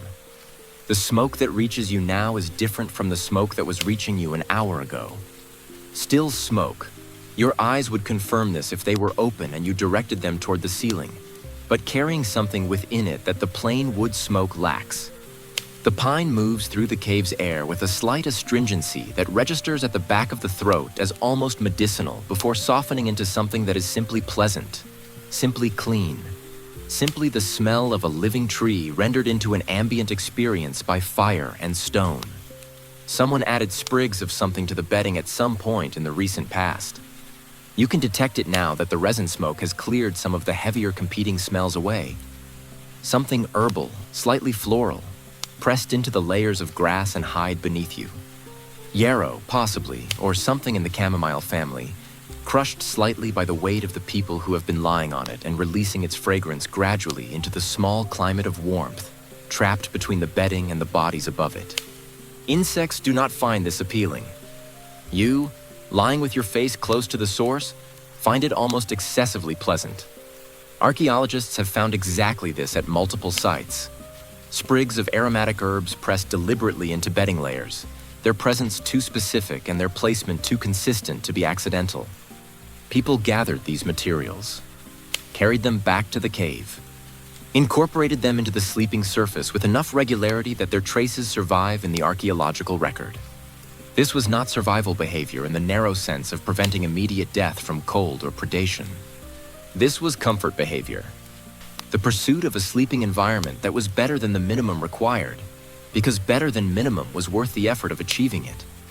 Which is, when you consider it, one of the more endearing things about the species. The resin smoke reaches its peak fragrance and begins its long, slow diminishment, each breath bringing slightly less of it than the one before, the way perfume fades on fabric over the course of an evening. But the effect it has produced in your airways persists. The slight openness, the ease of breathing, the sense that each inhale is delivering more of what the body needs and less of what it merely tolerates. Your chest rises and falls with a regularity that is noticeably more comfortable than it was 20 minutes ago. The fire that produced this effect is doing what it has done all night, processing the materials available to it and returning them as warmth and light. And now, the specific gift of easier breathing for a group of people who spend their winters in enclosed smoky spaces and have learned, empirically, exactly what to throw into the flames to make those winters more survivable. Not comfortable exactly. Not in the way that word is used by people who have never spent a winter in a cave. But better. Deliberately, thoughtfully, persistently better. And in the smell of pine resin dissolving into the cave's ancient atmosphere, in the slight opening of your airways and the warmth at your back and the weight of the meal still present in your limbs, better is enough. It is tonight everything. In the warmest corner of the cave, furthest from the draft that finds its way around the snow at the entrance and closest to the angle of the fire's heat, the children are asleep. You can see them from where you lie. Or rather, you can see the general shape of them, the small hillocks of hide and moss that indicate the presence of people too short to be adults, the occasional pale curve of a cheek catching the firelight, the barely perceptible rise and fall of breathing that you have learned over many nights to find reassuring in a way that is difficult to articulate but impossible to mistake. They are asleep. They are warm. The night has been successfully navigated to this point. Something loosens in your chest at the sight of them that had not fully loosened until now. Excavations at prehistoric sites find the evidence of children in the details that larger analyses sometimes overlook. Small footprints preserved in hardened cave floors near hearths, the compressed imprints of smaller bodies in bedding layers, the occasional milk tooth among the archaeological material. Children were present in these spaces not as secondary occupants, but as central ones, around whom the logic of the sleeping arrangement was organized as much as around any other consideration. The warmest position, the best insulation, the closest proximity to the adult bodies that meant warmth and protection and, in the most immediate terms, survival through the hours when the cold outside was at its most committed. The bedding beneath the children at certain South African sites shows a specificity of material selection, that suggests it was not assembled from whatever was available. Softer grasses, finer plant matter, the kind of deliberate quality difference that implies someone made choices, gathered these particular materials, brought them back, arranged them here, with a specific recipient in mind. You did not need a theory of childhood development to understand that small bodies lose heat faster and have less tolerance for discomfort and deserve, within the limits of what the environment allows, the best version of the available options. In burial sites from the same period, children are found with objects, small beads, shells, carved pieces of bone, that indicate they were regarded as full members of the community in the deepest sense. Not future members, not incomplete members, but present and valued ones whose departure from the group warranted the same careful attention to meaning that adult departures received. If this care extended into death, it is not a difficult inference that it extended into life, into the small daily negotiations of warmth and comfort and the management of fear in the dark. A child stirs now in the corner. A small fist emerges from the hide and opens, fingers spreading briefly in the unconscious gesture of someone reaching for something in a dream, before curling closed again and retreating back beneath the fur. The movement is so small it barely registers as motion. And yet every adult in the vicinity of it has noticed. No one opens their eyes. No one shifts toward the child with any urgency. But the awareness passed through the group like a signal through water. Present, received, assessed, filed as not requiring action. This is what protection looks like when it has been practiced long enough to become automatic.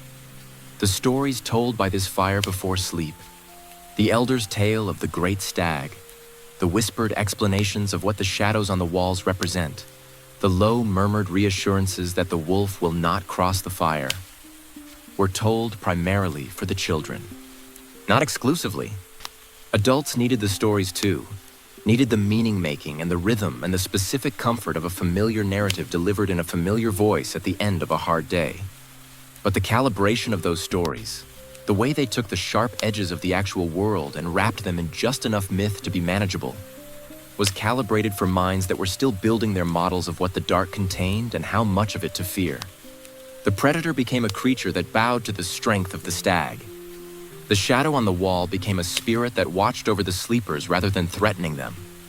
The howl of the wolf outside became the wolf's acknowledgement that the fire had won tonight's argument. Each reframing was a small act of cognitive mercy. The world outside this cave is genuinely dangerous, and the children will need to understand that fully, but not tonight, not at this hour, not when the immediate requirement is sleep rather than wariness. You consider the beads that some children carry into sleep, small objects found in the archaeological record near child remains, smooth enough to be held in a small hand, whose precise significance is lost but whose general category is not. A charm, a comfort object. The thing you hold in the dark when the dark is larger than usual. The modern world has industrialized this instinct into an entire product category. But the instinct itself is here, in this cave, in the small fist now relaxed around something that was placed in it by someone who understood that the interior life of a child at night needs as much tending as the exterior temperature. The cave with children in it feels categorically different from the cave it would be without them. Their breathing adds a register to the acoustic texture that the adult's breathing does not provide. Lighter, faster, higher in pitch, carrying an innocence that the word innocence barely touches. Their presence adjusts the emotional temperature of the group in ways that are not reducible to their practical contribution to collective warmth, though that contribution is real. They are the reason the hunt matters. The reason the fire is tended through the night. The reason the stories are told and the bedding is made from the softer grasses and the beads are placed in small hands before sleep. They are, as someone in this group understands without quite articulating it, the point. Another child shifts in the corner, rolling toward the warm center of the sleeping group with the unconscious navigational instinct of someone optimizing for comfort at a level below waking awareness. A parent adjusts without opening their eyes, a hand moving through the dark to settle on a small back with the precision of someone who could perform this gesture in any condition, at any hour, having performed it enough times that it has become a form of memory stored in the body rather than the mind. The fire breathes. The children sleep. The cave holds all of it with the patience of stone. Tomorrow, they will run toward the snow at the entrance and press their palms against it and laugh at the cold, undeterred by the same conditions that the adults move through with careful economy. They will find things funny that require a particular quality of attention to find funny. They will ask questions about the paintings on the walls that have no fully satisfying answers. They will be, in the most important sense, proof that last night worked, that the fire held and the bedding insulated, and the wolf stayed outside, and the long dark delivered everyone to morning intact. But that is tomorrow. Tonight they sleep, small and warm in the best corner of the cave, held by everything the group knows how to provide. And the group sleeps around them, held by the same knowledge in return. Tilt your head back slightly and look up. The firelight reaches the ceiling unevenly, finding purchase on the raised surfaces and leaving the hollows in shadow, so that what you see is not the flat stone that daylight would reveal, but something with depth and movement, and a quality of presence that flat stone and honest lighting entirely lacks. And on that animated surface, rendered in ochre and charcoal and the dark red of iron-rich earth, the animals are waiting. They have been waiting here longer than anyone currently in this cave has been alive. Longer than the oldest person any of those people knew in their childhood. The bison in the upper left quadrant of the ceiling, massive, shoulder-heavy, head lowered with the specific gravity of an animal that knows its own weight, was placed there by hands working in firelight not entirely different from the firelight currently animating it. The horses along the right wall, their legs multiplied into the suggestion of motion, were painted by someone who understood that the fire would do to those extra legs exactly what the fire is doing to them now. The deer with the branching antlers near the deepest point of the ceiling has antlers that catch the current light and appear, for a convincing and slightly startling moment, to move. You have seen these images every night of every winter you have spent in this cave. They are as familiar as the faces of the people sleeping around you, and they carry a similar weight. The specific gravity of things that have been present through enough of your history to have become part of the definition of what your history contains. Archaeological investigation of sites like Lascaux and Chauvet has confirmed what any person sleeping beneath such paintings would have understood intuitively. These were not decorations in the sense of things added to an already complete environment to make it prettier. They were participants. The people who made them were not adorning a living space. They were populating it, filling the cave with presences that had meaning, that represented the living world outside, that carried whatever relationship the group maintained with the animals they depended on into the place where the group was most vulnerable and most in need of whatever protection or connection those presences could provide. The debate about what precisely that relationship was, whether the paintings were magic intended to ensure successful hunts, memory aids for teaching younger members of the group what creatures existed in the world outside, records of significant encounters, invitations to animal spirits, expressions of an aesthetic impulse that required no justification beyond itself, is a debate that has produced more scholarly literature than it has produced consensus. The honest position is that it was probably several of these things simultaneously, weighted differently in different caves, for different groups, in different seasons, and that the attempt to isolate a single function for art created by people whose entire relationship to the world differed from ours in ways we cannot fully reconstruct is an enterprise that generates interesting arguments rather than definitive answers.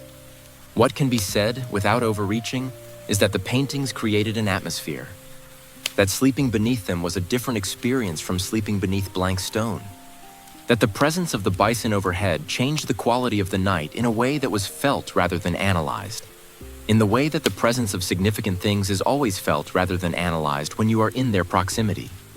A child lying in this cave every winter of their childhood grew up with these animals as the last thing visible before sleep, and the first thing visible upon waking. Whatever relationship that child developed with bison and horses and deer, the understanding of them as significant, as worthy of attention and respect, and the careful negotiation that life in this landscape required, was shaped in part by 10,000 nights of looking at these images in firelight. The animal was not only something encountered in the field, it was something that watched over your sleep. The distinction matters. The flickering light moves across the painted surfaces and the bison shifts its weight. The horses extend their multiplied legs into something very close to a gallop. The deer's antlers sway with the particular unhurried motion of something very large moving at its own pace through a landscape it owns. Your brain, which has been watching this show for every night of your memory, does not require much additional input to take the visual suggestion the rest of the way. The animals are moving. Not literally. The part of your mind that tracks the literal has already reduced its participation to a low background hum. But in the way that matters for the territory you are currently entering, where the distinction between suggested and actual has softened considerably. The handprints catch your attention for a moment. They are placed among the animals and along the lower walls within reach of someone standing or crouching, and some of them are unmistakably small. The spread fingers of a child, preserved in ochre on stone, present in this cave long after the child who made them has become something else entirely. There is one that could be yours. You have thought this before, and it has never stopped being something to think about.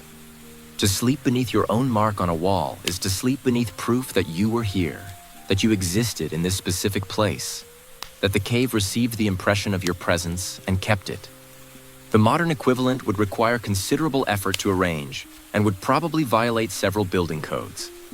Here it required pigment and a palm and the patience to wait for the ochre to dry. Some researchers have noted the correlation between the placement of certain paintings and the likely sightlines of people in sleeping positions, as though specific images were positioned to be visible to someone lying in a particular location, looking up at a particular angle, in the specific quality of light produced by a fire of a particular size positioned in the standard location. Whether this represents deliberate design or the natural result of artists working in spaces they also inhabited and therefore understood from the inside is not a distinction that changes the outcome. The images are where they are. You are where you are. The sight lines align. The fire dips slightly, and the bison's head drops further toward the ground, and for a moment the entire painted ceiling seems to exhale, the animals settling into stillness with the collective ease of a herd that has decided the threat has passed and it is safe to rest. Your eyelids follow them down. The last image carried forward through the threshold of sleep is the deer's antlers, branching upward against the stone, illuminated from below by a fire that will continue burning after your eyes have closed, keeping the animals animated in the empty cave, standing their watch over the sleeping group with the patient permanence of things painted onto stone 20,000 years ago, and still, tonight, present. At some point during the evening, without announcement or ceremony, winter solved a problem it had spent the rest of the day creating. The snow that has been falling since before you reached this cave. The snow that made the approach difficult, that found the gaps in your clothing with the thoroughness of something conducting an inspection, that accumulated on every horizontal surface outside with the patient indifference of a process that has no deadline and no interest in your opinion of it, has been piling against the cave entrance. Slowly at first, building at the edges, then faster as the wind found the right angle to pack it into the opening rather than simply driving it past. And now, in the hours since you lay down, it has done something remarkable. It has sealed you in. Not completely, not hermetically, but the gap that was the cave mouth, the opening through which the wolves' awareness of you entered and the cold air moved with its persistent agenda, has been reduced to a narrow slot, its edges soft and white. The wind that used to enter with the proprietary confidence of something that owned this space now reduced to the occasional tentative sigh through a gap that gets smaller with each passing hour. The acoustic difference is immediate and total. The way the world sounds different when snow covers everything. A muffling that is not silence but the removal of the sharpest frequencies, leaving a stillness that has texture and weight. The howl of the wind drops to a low, distant murmur that arrives at your ears as information rather than assault. The wolves, if they are still circling, are now doing so in near silence from your perspective. Their paws on snow, their movements through the drifts, inaudible through the insulating mass building at the entrance. Archaeological evidence from high-latitude sites has documented this phenomenon in the physical record. Ash and soot distributions near cave entrances that show dramatically reduced air movement during certain periods, consistent with seasonal blockage. At some sites, evidence suggests that people actively assisted the process. piling branches or other materials at the cave mouth to catch and hold the accumulating snow, encouraging the insulation the storm was offering. A collaboration with winter rather than a pure contest against it. The enemy of the open trail becomes the ally of the enclosed shelter if you understand which category you currently occupy. You are definitively in the enclosed shelter category tonight. The fire's behavior has changed with the reduction in airflow. Without the irregular gusts that had been reaching the flame all evening and causing it to lean and fluctuate and occasionally spit sparks in directions that required monitoring, it burns now with a steadiness that is almost meditative. A consistent column of heat and light, its smoke rising in a single undisturbed spiral toward the ceiling, rather than being pushed horizontal by drafts. The air in the cave, which had been a dynamic system with temperature gradients and movement, has settled into something closer to equilibrium. Cooler than it would be in any reasonable definition of comfort, but even and stable, and no longer actively competing with the fire for control of the atmosphere. The effect on your body is something you feel before you consciously identify it. The last of the low-level tensioning that the intermittent cold gusts had been maintaining in your shoulders and neck, the small muscular readiness for the next assault of cold air that your body had been sustaining as a background process throughout the evening, releases. Not dramatically, simply stops. The way a noise you have stopped hearing still leaves a quality of silence when it finally ends that confirms it was present all along. Modern Arctic communities discovered the same principle independently and arrived at the same structural solution. The igloo, which is an engineering achievement of considerable sophistication built from the very material it is designed to resist, works by exactly this logic. Snow as insulator, the enemy pressed into service as shelter. The thermal properties of snow are counterintuitive until understood. It is full of trapped air. Air is a poor conductor of heat, and a thick layer of it maintains a temperature differential between its interior and exterior surfaces that is entirely adequate for the purposes of keeping sleeping humans from freezing. Your ancestors did not build igloos, but they recognized and exploited the same physics when winter delivered it to their door without requiring them to construct it. The quiet that has descended on the cave is a different quality of quiet from what you have experienced before tonight. Earlier in the evening, the silence between sounds was a silence that acknowledged the sounds on either side of it. The pause between one wolf's howl and the next, the space between one gust and the following one. A silence that was defined by its own temporariness. This silence is different. It has settled in with the air of something that expects to stay.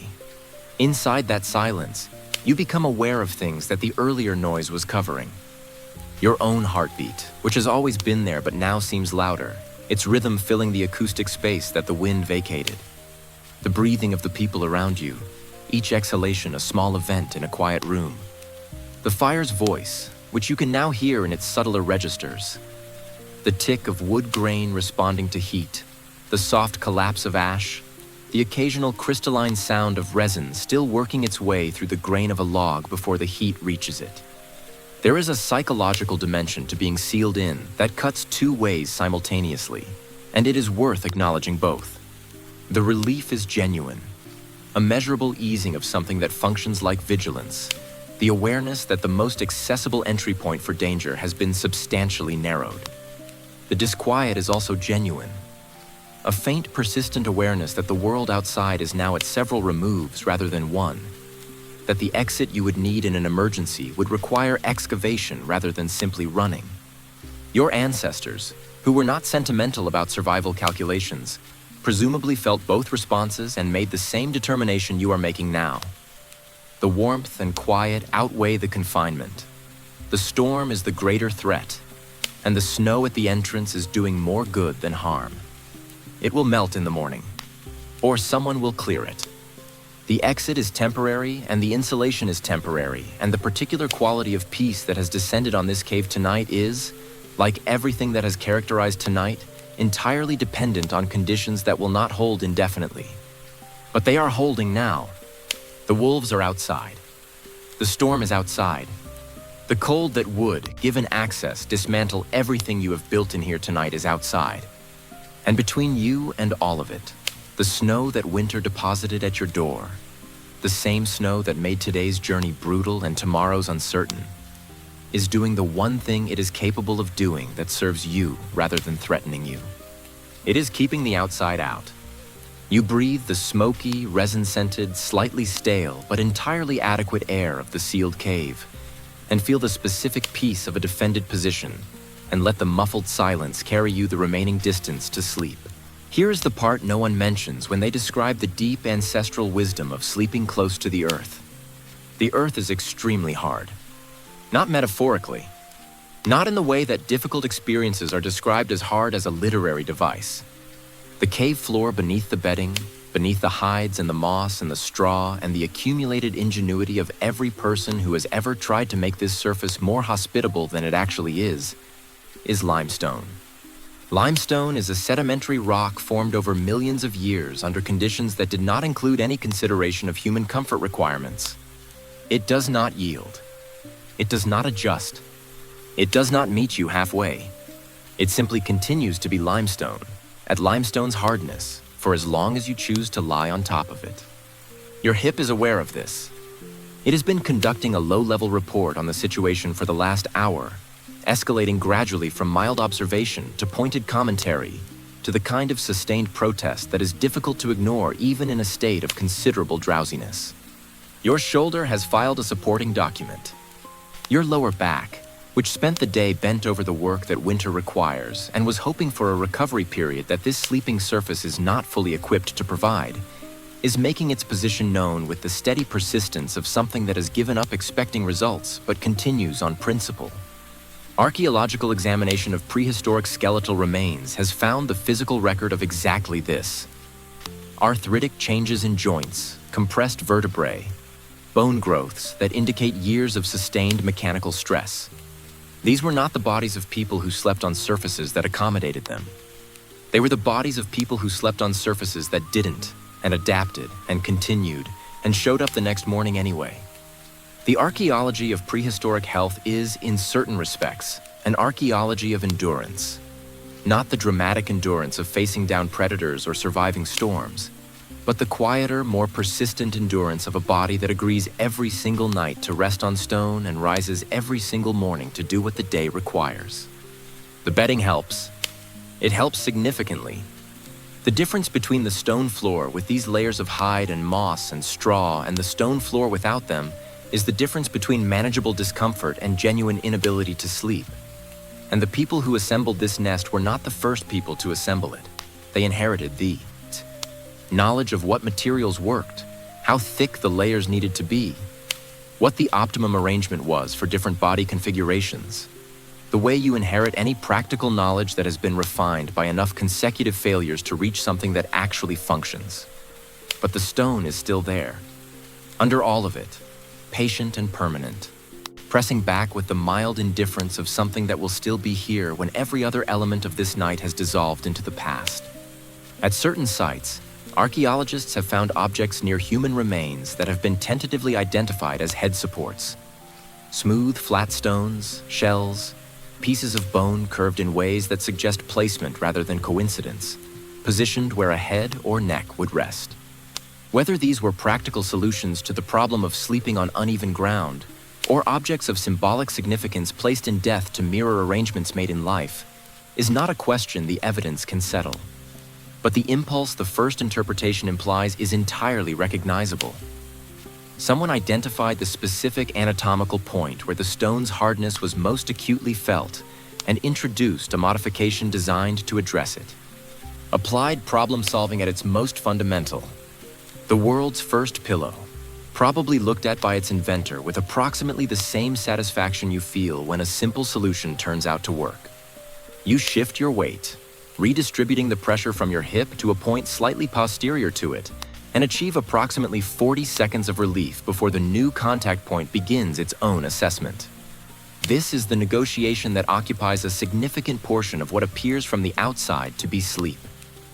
The continuous micromanagement of position that the body conducts semi-consciously throughout the night, seeking a configuration in which the total discomfort is minimized across all points simultaneously, which is a mathematical problem with no clean solution on a surface like this one. The people around you are engaged in the same negotiation. Someone to your left shifts with a sound of hides moving against straw. Someone near the fire turns over with the heavy deliberateness of a body that is mostly asleep, but has received a complaint from the shoulder it was lying on. An elder, a few feet away, produces a sound that is somewhere between a sigh and a groan as they settle into a new position. A sound so familiar that no one stirs in response.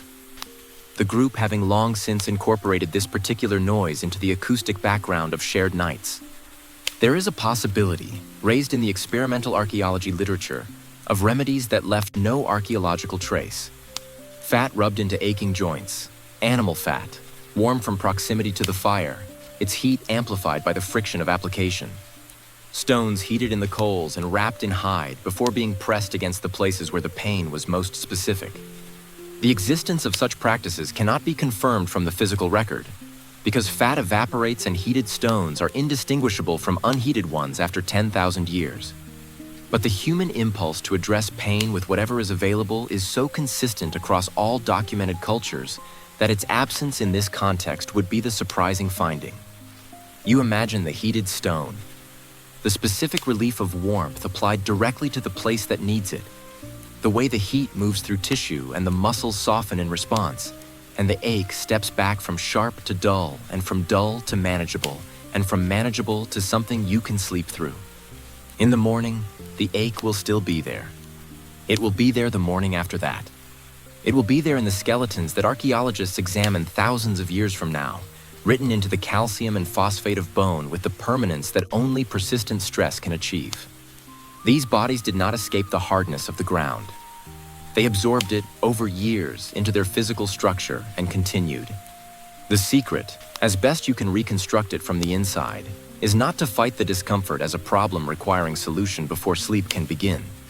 It is to allow the discomfort to exist alongside the sleep, as one element among many in the cave's nighttime texture. The drip of water, the crackling of the fire, the breathing of the people beside you, the ache in your hip. None of these are sleep. All of them are the conditions within which sleep occurs, and the body, given enough time and enough exhaustion and enough warmth and enough of the other elements that this cave has been providing all night, can work with conditions that fall considerably short of ideal. The ache settles into its background register. Your breathing deepens around it. The stone beneath you has not changed. It will not change. You change instead, yielding incrementally by degrees into the rest that the body requires and the night, in its cold and limited way, is still providing. Beneath every other sound that has defined this night, the fire, the water, the owl, the wolves now silent behind their wall of snow, there is a sound so constant and so close that it took until now to fully surface into awareness. Everyone in this cave is breathing, not in unison exactly. The rhythms do not align with the precision of a rehearsed ensemble, but they overlap and interlace in a way that produces something more coherent than simple randomness. A layered acoustic texture, each individual breath contributing its own timing and depth and register to a whole that is continuously shifting but never entirely without pattern. The child in the corner breathes quickly, lightly, each exhale barely audible from here but present, adding its high, thin thread to the composition. The elder near the fire breathes slowly and with audible effort, each inhalation a considered event, each exhalation a long release that takes several seconds to complete. Between these extremes, everyone else occupies their own position in the spectrum, and the result is what you are hearing now. The cave itself seems to breathe. This is not metaphor, or not only metaphor. The collective respiration of 12 or 15 people in an enclosed space produces measurable effects on that space.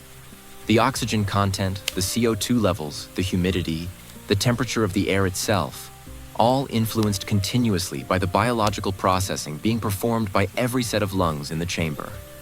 The cave's atmosphere and the cave's inhabitants are in constant exchange, each shaping the other, the boundary between the biological and the geological blurring in the dark in a way that is scientifically real even when it feels poetic. Archaeologists examining the evidence of prehistoric cave occupation note the blackened walls near low ceilings as evidence not only of smoke, but of the atmospheric conditions produced by many bodies in a confined space over extended periods. the air pressure of sustained habitation written into stone. The cave absorbed the evidence of collective breathing the same way it absorbed the evidence of fire. Both left their marks. Both shaped the space in ways that persisted long after the people who produced them were gone. Your own breathing has been doing something over the past several minutes that you did not instruct it to do. It has been adjusting. The rate, the depth, the timing, all of it moving gradually toward alignment with the rhythm most prevalent in the group around you. The way a new musician joining a piece in progress finds the tempo without being told what it is. The synchronization is not complete and may never be complete. Individual biology resists full uniformity. But the drift toward a shared cadence is real and measurable, and has been documented in modern studies of people sleeping in communal settings without artificial light. Sleep cycles align. Breathing rates converge. Heart rates, in some studies, show periods of coordination that last long enough to be statistically significant rather than coincidental. Your ancestors had no framework for understanding this as a phenomenon. They simply experienced its outcome. The specific quality of rest that comes from being physiologically woven into a group. The way your nervous system's assessment of the environment is continuously updated by the evidence that everyone around you has also assessed it and found it sufficiently safe to be unconscious in. There is a version of loneliness that is not about the absence of people, but about the absence of this specific signal. The confirmation, arriving through sound and warmth and the faint physical presence of other bodies, that you are not the only one bearing the weight of the night. Research into the psychological effects of isolated sleep, conducted in contexts ranging from solitary confinement to solo wilderness expeditions to the simply lived experience of sleeping alone in a large quiet house, returns consistently to a finding that seems obvious in retrospect. The nervous system was not designed for this. The baseline state, the state toward which the body moves when given the conditions it was shaped by, is surrounded, is accompanied. Here's the breathing of others close enough to touch. The elder's slow exhalation reaches you from across the fire. Something in your own breathing responds to it.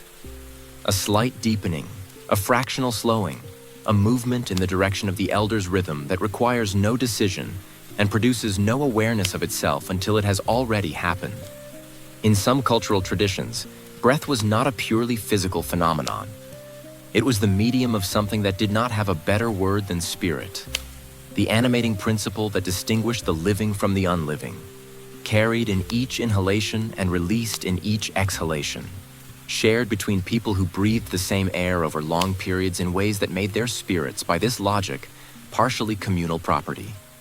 Whether your ancestors held any version of this belief is not something the archaeological record can confirm, but the phenomenology it attempts to describe, the feeling, real and physiologically grounded, that the air you breathe in this cave is genuinely shared, that each exhale contributes something to the common atmosphere, and each inhale retrieves something from it, is available to you right now without requiring any particular metaphysical commitment. You breathe out. The cave receives it.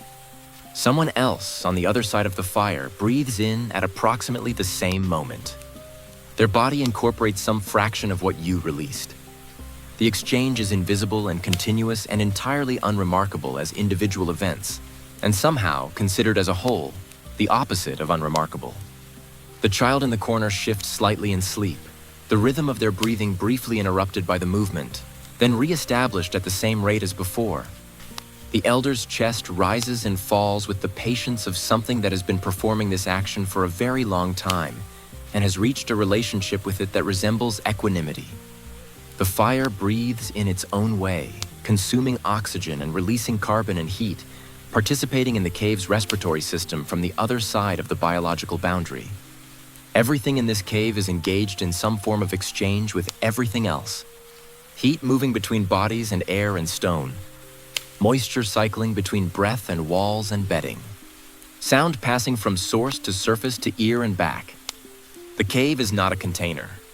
It is a system, and you are one component of it, and the component's boundaries are considerably less fixed than they feel during the day when there is light and work, and the hard-edged demands of survival to organize your sense of where you end.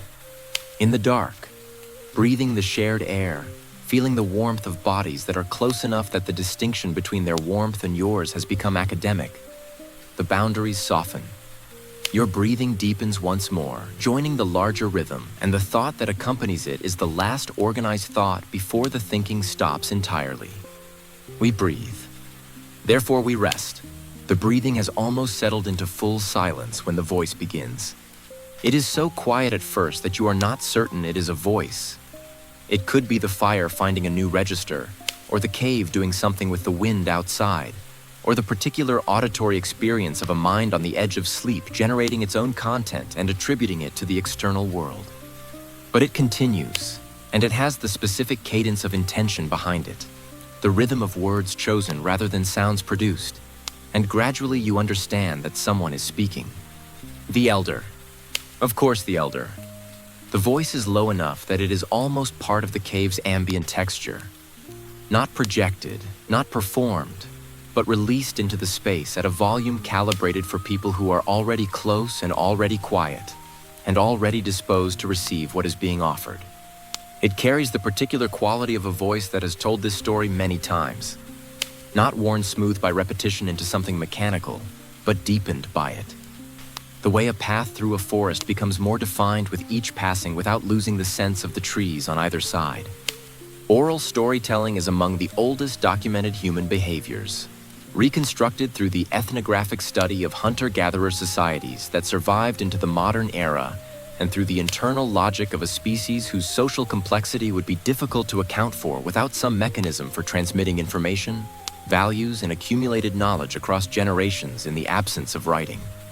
Around fires, beneath hides, in exactly this acoustic environment, people told each other things. What the world contained, how to navigate it, what had happened to people who navigated it badly, what mattered, and why mattering was itself a thing that existed. The story begins, as the stories in this cave tend to begin, as the stories in most caves across most of human prehistory probably tended to begin, with an animal. A great stag. Its antlers described in terms that make them larger than any antlers you have personally seen, which is the storyteller's first gift. The world of the story is more vivid than the world of direct experience, more concentrated, more available to full attention than the actual landscape is when you are also monitoring it for threats. The stag moves across a plain of snow that the elder's words render specific and real. The crunch of each step, the breath in the cold air, the particular quality of winter light on white ground. You see it. You are seeing it before you intend to be seeing it, because this is what the story is for, to produce vision in a listener who is already halfway into the territory where vision comes without effort. The story teaches in the way that stories teach, sideways, without declaring its pedagogical intentions, the instruction embedded in the imagery so thoroughly that extracting one from the other would destroy both. The stag scrapes away snow with its hooves to reach the grasses beneath, which is a behavior of a real animal in a real winter that any hunter needs to understand, delivered in a form that a half-asleep child will retain more effectively than any direct instruction could produce. The stag is patient. The stag knows that what it needs is beneath the surface and that the surface must be moved before the need can be met. This is practical information. It is also something else. The line between the two was probably not a line that required defending in a world where everything that mattered was simultaneously practical and meaningful. The elder's voice drops slightly as the story enters its complication. The wolf appears at the edge of the telling, lean and winter-hungry, considering the stag with the particular attention of something that has performed this calculation before. Children who had drifted toward sleep stir back toward the surface of wakefulness for a moment, drawn by the oldest narrative tension available to a species that spent most of its history being something's dinner. The adults who know this story, who have known it for as long as they can remember and possibly longer, since some of these stories seem to have been old when the oldest person they knew was young. Smile faintly in the dark, or do not smile, or simply breathe, because the tension is real even when the outcome is known. The wolf considers. The stag stands. The fire pops once, contributing its own punctuation. And then the wolf bows. Not in defeat, exactly, but in the specific acknowledgement of a creature that has taken accurate measure of another creature and found the arithmetic not in its favor tonight. The stag's strength is not the story's point. The stag's strength is the story's vehicle for something that does not translate directly into declarative language. Something about how to be in the world, how to carry yourself through the cold with the kind of inner resources that make even hungry wolves recalculate. Children's eyes have closed fully at the resolution. Their breathing has dropped back into the even rhythm of sleep, the tension that briefly animated them dissipating as cleanly as it arrived. The story did its work without announcing what that work was. The elder continues a while longer, but the voice has already begun its own process of winding down. Words spacing themselves further apart, sentences growing shorter. The narrative elaboration that characterized the middle of the story giving way to something closer to incantation. The rhythm slowing toward the rhythm of sleep, matching itself to the audience, leading from the front rather than pushing from behind. This is technique, refined over decades of telling stories to people at the end of their capacity for wakefulness. You do not end the story. You slow the story until the distance between its words matches the distance between thoughts in a mind already 3/4 asleep. And then the story simply continues at the same pace as the dreaming that has already begun. The last words arrive with longer silences between them. The fire says something in its own language. The elder's breathing deepens and slows, joining the cave's chorus, the keeper of words returning to the same rest as everyone else now that the words have been delivered to where they needed to go. The stag is still moving through your mind as you cross the threshold. Unhurried, enormous, its breath visible in the cold, its hooves finding the hidden grass beneath the snow. You follow it into the dark on the other side of waking. You are asleep. And then, in the way of sleep, you are somewhere else entirely. The transition has no seam. One moment you are following the stag through the elder's voice, the cave's warmth pressing up through the hides, the breathing of the group of familiar texture around you. And then the stag was real, not depicted, not narrated, but present. Its breath of visible cloud and cold air. Its hooves placing themselves in snow that compresses under your feet as you follow it across a plain that is simultaneously the world outside this cave and somewhere that has never existed in waking geography. The dreaming mind accepts this without comment. The dreaming mind, it turns out, has much lower standards for consistency than the waking one, and considerably more interesting things to do with the hours than maintain them. Anthropologists studying traditional societies across multiple continents have found a consistent pattern that the uniformity of the finding makes difficult to dismiss. Dreams were not private. They were not the interior monologue of a sealed individual mind, experienced alone and largely forgotten by morning. They were events. They were reported, discussed, interpreted collectively, and in many cases acted upon. Hunts redirected based on a dreamer's vision of where the animals were. Decisions deferred until the night produced guidance. The boundary between sleeping knowledge and waking knowledge treated as permeable rather than absolute. Whether the people in this cave held the same relationship to their dreams is not something the soot on the ceiling can tell you. But the circumstantial case is strong.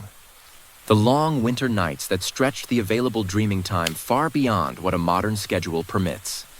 The absence of artificial light that allowed the sleep cycle's later stages, where the most elaborate dreaming occurs, to run their full course without interruption. The resin smoke that may have influenced the neurochemistry of the sleeping brain in ways that intensified the imagery.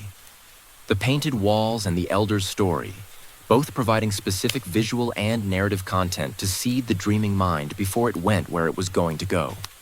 Your ancestors likely dreamed more and more vividly than you do on an average night. This is not speculation about their interior lives. It is a prediction from the known properties of uninterrupted darkness extended across 12 or more hours, confirmed by modern experiments in which volunteers given those conditions report dream experiences of unusual elaborateness and duration. The cave was, among other things, a dreaming chamber. The whole arrangement of fire and bedding and communal warmth and long darkness was, among its other functions, optimized for the production of vivid inner experience in the sleeping mind. Whether this was understood as a function or simply experienced as what nights were, dreams arriving rich and strange and full of the world's creatures, is a distinction that probably did not exist in the minds of the people sleeping here.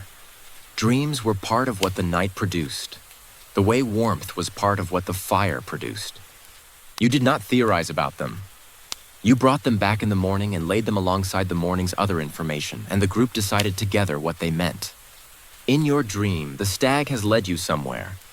The plain has given way to something enclosed, a canyon or a valley, its walls stone, and on those stone walls the animals are moving. Not painted, not suggested, but actually moving, living, present in a form that does not distinguish between the wall and the air in front of it. The bison from the ceiling above your sleeping body is here, its massive head moving at the level of your shoulder as it passes. The horses from the right wall are running in a circuit that loops through the dream space without needing to go anywhere in particular. The deer with the branching antlers stands still and watches you with the specific attention of something that has been waiting. The deer speaks, not in words that translate, in something that arrives as meaning without passing through language. A communication that your dreaming mind receives as instruction or reassurance or both simultaneously. The content less specific than the quality of having been addressed by something that knew you were there. You will remember this in the morning. You will tell someone, "The deer spoke." And this is what it was like to receive that speaking. And someone in the group will nod in a way that suggests they have received something similar, and the information will be turned over in the communal hands of collective interpretation, and will produce some residue of meaning that shapes the day's decisions in ways that are real, even if the mechanism is not what it appears to be. The owl call that entered the cave earlier has found its way into this landscape. You hear it now from above and all around simultaneously, the cave's amplification having translated it into something omnidirectional and vast. And then you are the owl, not gradually, not through any transition, but simply and immediately, in the way that dream identity operates without friction or explanation. The cold air moves through feathers that know exactly how to read it. The ground below is luminous with information that daylight does not provide. You move through the dark between the pine trees with the perfect silence of something that was designed for this specific environment and has never been required to operate in any other. There is no fear in this. There is the opposite of fear. A recognition, arriving as sensation rather than thought, that the dark is not hostile but familiar, not threatening but native, the element for which this form was made. Some researchers have suggested that beliefs about shamanic transformation, the human practitioner who could move between species, who could enter the bear's knowledge or the eagle's perspective and return carrying what was found there, may have their origin in experiences exactly like this one. Not metaphor, not symbol, the direct phenomenological experience, available to any sleeping mind in the right conditions, of being something other than human for the hours the night provides. You do not know in this moment that you are asleep. The dreaming mind does not maintain that particular piece of metadata. You are in the pine forest, in the owl's body, moving through cold air that tastes of resin and frost, and this is as real as anything that happened today, and considerably more vivid. Elsewhere in the cave, in the bodies of the people sleeping around you, similar journeys are underway. Someone is running. Someone is at a river. Someone is speaking with a person who left the group 2 winters ago and whose absence still produces in the waking hours a specific quality of loss that the dreaming mind has apparently decided to address directly by simply providing them again, present and speaking. The conversation conducted in the emotional logic of dreams, where what is said matters less than what is felt in the saying. Dreams were communal in the morning. The night before that morning is full of separate expeditions in the same territory. Different paths through a landscape that belongs to all of them. Different encounters with the creatures and the people and the pressures that the waking mind has been assembling and storing and has now, in the dark, the hours and the neurological permission to process. The owl lands on a branch that is also somehow the stone wall of the cave. The deer is still watching from the valley that is also the ceiling above your sleeping body. The fire's pulse reaches you even here, through whatever membrane separates the cave from the country the sleeping mind inhabits. A warmth at your back, a suggestion of orange light at the edges of the dream landscape.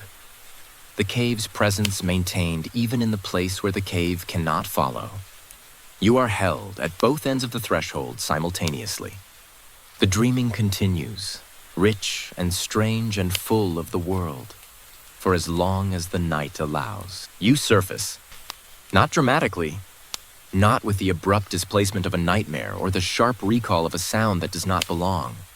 Simply, gradually, the dreaming recedes, the way tide recedes, leaving the foreground of your awareness dry and present, and slightly surprised to find itself awake at what is clearly the middle of the night, rather than the beginning or end of one. The fire has settled during the hours since you last saw it consciously. What was a confident blaze is now a bed of coals, deep orange at the centers of the largest pieces, dark at the edges, producing a steady low heat and a light that is more suggestion than illumination. The cave exists in deep amber dimness. The painted animals overhead are ghosts of themselves in this reduced light, present but barely, their ochre and charcoal absorbed into the general warmth of the ceiling's color until you could almost doubt they were there. You do not doubt they are there. You know exactly where they are. The historical and anthropological literature on sleep patterns in pre-industrial societies has spent considerable energy on what is sometimes called segmented sleep, the division of the night into two distinct sleeping periods separated by a waking interval of an hour or more. The evidence for this pattern, drawn from historical documents, ethnographic observation, and the neurological behavior of people subjected to extended natural darkness in experimental conditions, is substantial enough that some researchers consider it the default human sleep architecture in the absence of artificial light. With the consolidated 8-hour block, most modern people aim for being the deviation rather than the norm. The interval between the two sleeps was not insomnia. This is the distinction that matters. It was not a failure of the sleep system to maintain itself. It was a feature, a period of calm, low-demand wakefulness that occurred naturally when it occurred, was accepted without distress when it did, and was used for the quiet activities that fit the hour. Tending the fire, lying still and thinking thoughts that the busyness of the day had not provided space for. Talking quietly with whoever else happened to be awake. The accounts of this interval that survive in historical sources describe it with a consistent quality. Peaceful, reflective, slightly outside ordinary time. A pocket of the night with its own character distinct from both the sleeping that preceded it and the sleeping that would follow. You are in it now. The person to your right is awake. You know this without looking. The quality of their stillness is the stillness of someone present rather than absent. The micro-movements of a conscious body rather than the deeper immobility of sleep. They know you are awake too by the same logic. No communication is required to establish this. It is simply a shared condition, acknowledged without ceremony in the way that two people can occupy the same space at the same hour and understand each other's presence without needing to do anything about it. Someone near the fire adds a branch. The movement is so practiced it seems automatic. A body that has performed this action at this hour often enough that it does not require full waking to accomplish it. The branch catches after a moment, the coals beneath it accepting the new fuel with a brief brightening that sends a pulse of warmer light across the cave walls. The bison reappears in the ceiling. The horses briefly find their legs. Then the fire settles into its new equilibrium and the dimness returns, slightly less deep than before. The cave at this hour has a quality that it does not have at any other. The full social energy of the evening is gone. The stories and the meal and the shared attention to the fire and the gradual drift toward sleep. The busy acoustic life of deep communal sleep is also absent or reduced. The snoring and the dream speech and the constant small sounds of many bodies in motion. What remains is this: a few people awake in the dark, the coals, the drip of water continuing its patient arithmetic somewhere in the deeper cave. The muffled world outside held at bay by stone and snow. Your thoughts arrive without the usual urgency. They are present without demanding anything. Observations rather than problems. The night's inventory conducted at the pace that the hour makes appropriate. The fire is tended. The children are breathing. The entrance is sealed. The elder's story is still moving through the background of your mind. The stag crossing its snowfield. the wolf considering its arithmetic. Some of the objects found near prehistoric hearths suggest that this interval was productive in a quiet way. Bones carved with notches or incised with patterns. Shells worked into shapes that would become ornaments.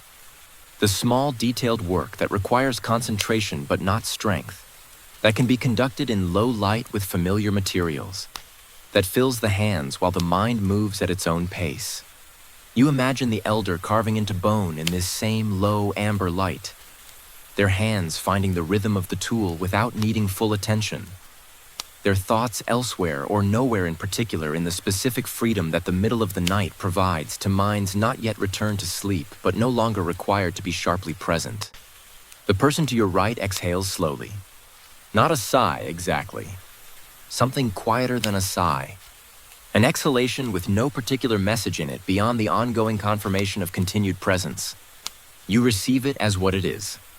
Outside, the snow continues doing whatever the snow is doing, which requires no input from you. The wolves have either moved on or are sleeping in their own way in their own dark, which also requires no input from you. The fire is tended. The cave holds its temperature within the range that the cave holds temperatures. The painted animals are there in the ceiling, whether you can see them clearly or not. Everything that can be handled has been handled. Everything that cannot be handled will wait for the handling until morning or later or never, depending on its nature, and there is nothing to be done about any of it in the middle of the night in a sealed cave during a snowstorm, which is a constraint so absolute that it functions as a kind of permission. The coals pulse slowly. Your eyelids are already negotiating their return. The second sleep, which the literature describes as often deeper and more dream-rich than the first, is waiting at a short distance. The interval has done what intervals do, provided the pause between two things that makes both things more complete than they would be without it. Your breathing slows. The person to your right has already gone back. You follow, descending through the amber dimness into the dark that waits below it, carrying nothing from the waking interval except the quiet knowledge that the fire is tended and the night is holding, and there is nothing left to be responsible for until the light comes back. Section 26. Complete. Awaiting, continue.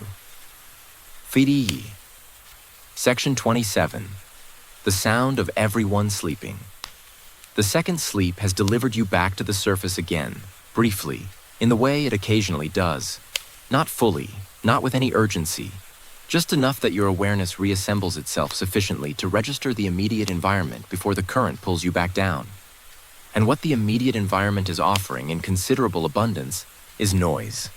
Snoring primarily. The cave has filled with it during the hours since the elder's story ended and the last conscious conversations dissolved into sleep. It arrives from multiple directions simultaneously, each source operating on its own schedule, its own pitch, its own rhythmic signature, producing a collective sound that is less a chorus than a committee. Several strong and opposing opinions about how this particular activity should be conducted, none of them willing to defer to the others, all of them proceeding simultaneously without apparent awareness of or concern for the effect of the combination. From somewhere near the fire, a deep, continuous, low-frequency rumble with the steady authority of something that has been doing this for hours and intends to continue. From the direction of the children's corner, a lighter, intermittent sound, almost a whistle, produced by a small nose navigating the smoky cave air with the limited resources available to it. From behind your left shoulder, something in between, a rhythmic rasping that pauses occasionally for a breath of deceptive silence before resuming with renewed commitment. The fire adds its own contributions at intervals, a pop, a shift of settling wood, a brief hiss as something wet finds the heat. And somewhere in the deeper cave, the water continues its drip, patient and metronomic beneath everything else. The one sound in the room that has been entirely consistent since before anyone lay down. The modern relationship to snoring is one of unambiguous grievance. It is a thing that happens to you, produced by someone else, requiring remedies ranging from the diplomatic to the structural. Entire product categories exist to address it. Couples negotiate sleeping arrangements around it. It generates complaint. Your ancestors did not have this relationship with it, or if they did, The complaint had nowhere useful to go and was abandoned early in favor of adaptation. Sleeping alone was not an option that the arithmetic of winter survival made available. The snoring was present. The snoring would continue to be present. The only available variable was the sleeper's relationship to the snoring, and the relationship that produced the best outcomes was, eventually, one of complete acceptance. A recalibration of the nervous system's threat assessment threshold that reclassified this particular sound from disturbance to background. And then something further. Some small-scale societies studied by anthropologists treat the sound of a neighbor's snoring not as imposition but as information, specifically as evidence of health. A snoring person is a breathing person. A breathing person is a living person. In conditions where any night could be the night that someone in the group did not make it through, the sounds of people being demonstrably alive throughout the dark hours carried a reassurance that the modern mind, operating in a context where the night's mortality risk is considerably lower, does not easily reconstruct. The low rumble from near the fire is not keeping you awake. It is confirming every few seconds that the person producing it is still here. You lie still and listen to the committee, and somewhere in the process of listening, the sounds begin to do the thing that repetitive sounds eventually do when resistance is abandoned. They become texture rather than event, background rather than foreground, the acoustic equivalent of the cave's smell or the warmth of the bodies beside you. Information that has been received, assessed, and filed as requiring no action, available to the monitoring systems that remain active during sleep but no longer competing for the attention that sleep requires. The brain's capacity to do this, to maintain vigilance for sounds that do not belong while filtering out sounds that do, to sleep through the snoring while waking for the crack of an unfamiliar branch outside the entrance, is a remarkable piece of biological engineering that required no design. It emerged from the selection pressure of exactly this situation. Sleeping in groups, in enclosed spaces, in landscapes that contained things that would kill you, needing to rest while remaining responsive to the specific sounds that mattered from among the many sounds that did not. The parent who sleeps through a full night of traffic noise but wakes instantly at their child's particular cry is operating the same system, calibrated to a different threat profile. Same machinery. Your own calibration is settled into the specific acoustic signature of this cave on this night. The three-source snoring committee. The fire. The drip.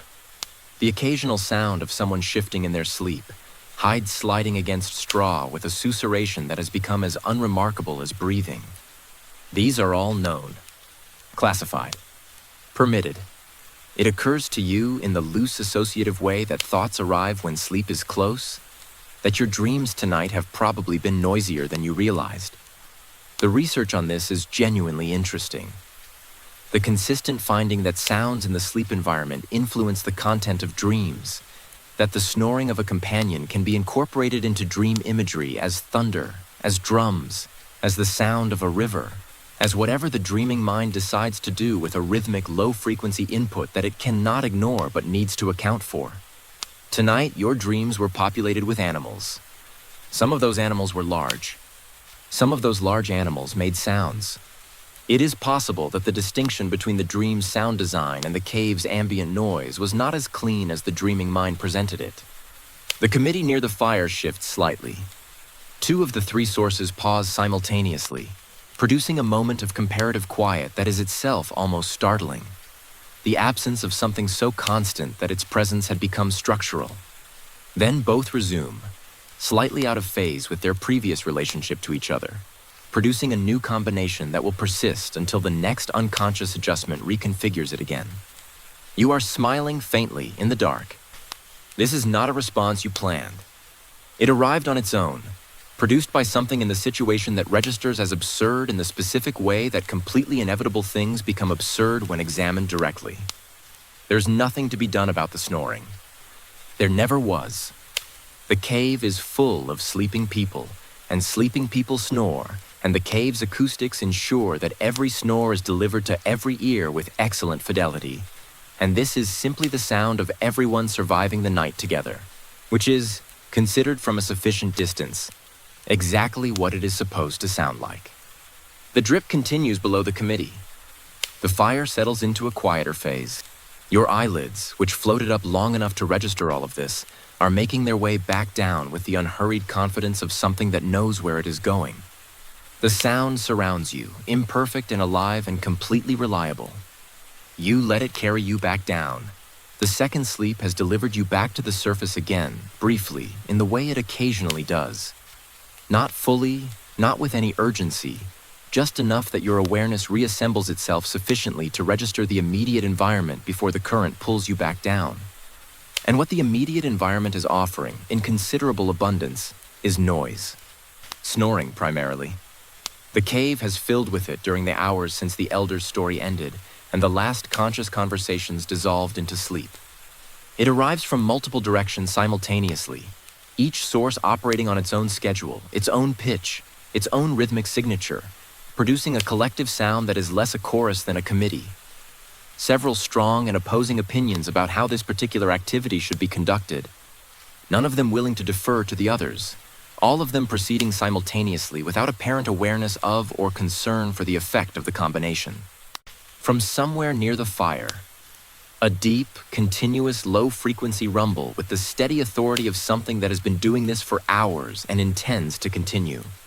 From the direction of the children's corner, a lighter, intermittent sound, almost a whistle, produced by a small nose navigating the smoky cave air with the limited resources available to it. From behind your left shoulder, something in between, a rhythmic rasping that pauses occasionally for a breath of deceptive silence before resuming with renewed commitment. The fire adds its own contributions at intervals. A pop, a shift of settling wood, a brief hiss as something wet finds the heat. And somewhere in the deeper cave, the water continues its drip, patient and metronomic beneath everything else. The one sound in the room that has been entirely consistent since before anyone lay down. The modern relationship to snoring is one of unambiguous grievance. It is a thing that happens to you, produced by someone else, requiring remedies ranging from the diplomatic to the structural. Entire product categories exist to address it. Couples negotiate sleeping arrangements around it. It generates complaint. Your ancestors did not have this relationship with it, or if they did, the complaint had nowhere useful to go and was abandoned early in favor of adaptation. Sleeping alone was not an option that the arithmetic of winter survival made available. The snoring was present. The snoring would continue to be present. The only available variable was the sleeper's relationship to the snoring, and the relationship that produced the best outcomes was, eventually, one of complete acceptance. A recalibration of the nervous system's threat assessment threshold that reclassified this particular sound from disturbance to background. And then something further. Some small-scale societies studied by anthropologists treat the sound of a neighbor's snoring not as imposition, but as information. Specifically, as evidence of health. A snoring person is a breathing person. A breathing person is a living person. In conditions where any night could be the night that someone in the group did not make it through, the sounds of people being demonstrably alive throughout the dark hours carried a reassurance that the modern mind, operating in a context where the night's mortality risk is considerably lower, does not easily reconstruct. The low rumble from near the fire is not keeping you awake. It is confirming every few seconds that the person producing it is still here. You lie still and listen to the committee, and somewhere in the process of listening, the sounds begin to do the thing that repetitive sounds eventually do when resistance is abandoned. They become texture rather than event, background rather than foreground, the acoustic equivalent of the cave smell or the warmth of the bodies beside you. Information that has been received, assessed, and filed as requiring no action, available to the monitoring systems that remain active during sleep but no longer competing for the attention that sleep requires. The brain's capacity to do this, to maintain vigilance for sounds that do not belong while filtering out sounds that do, to sleep through the snoring while waking for the crack of an unfamiliar branch outside the entrance, is a remarkable piece of biological engineering that required no design. It emerged from the selection pressure of exactly this situation. Sleeping in groups, in enclosed spaces, in landscapes that contain things that would kill you, needing to rest while remaining responsive to the specific sounds that mattered from among the many sounds that did not. The parent who sleeps through a full night of traffic noise but wakes instantly at their child's particular cry is operating the same system, calibrated to a different threat profile. Same machinery. Your own calibration is settled into the specific acoustic signature of this cave on this night. The three-source snoring committee. The fire. The drip. The occasional sound of someone shifting in their sleep. Hides sliding against straw with a susurration that has become as unremarkable as breathing. These are all known. Classified. Permitted. It occurs to you in the loose associative way that thoughts arrive when sleep is close, that your dreams tonight have probably been noisier than you realized. The research on this is genuinely interesting. The consistent finding that sounds in the sleep environment influence the content of dreams, that the snoring of a companion can be incorporated into dream imagery as thunder, as drums, as the sound of a river, as whatever the dreaming mind decides to do with a rhythmic low-frequency input that it cannot ignore but needs to account for. Tonight, your dreams were populated with animals. Some of those animals were large. Some of those large animals made sounds. It is possible that the distinction between the dream's sound design and the cave's ambient noise was not as clean as the dreaming mind presented it. The committee near the fire shifts slightly. Two of the three sources pause simultaneously, producing a moment of comparative quiet that is itself almost startling. The absence of something so constant that its presence had become structural. Then both resume, slightly out of phase with their previous relationship to each other, producing a new combination that will persist until the next unconscious adjustment reconfigures it again. You are smiling faintly in the dark. This is not a response you planned. It arrived on its own, produced by something in the situation that registers as absurd in the specific way that completely inevitable things become absurd when examined directly. There is nothing to be done about the snoring. There never was.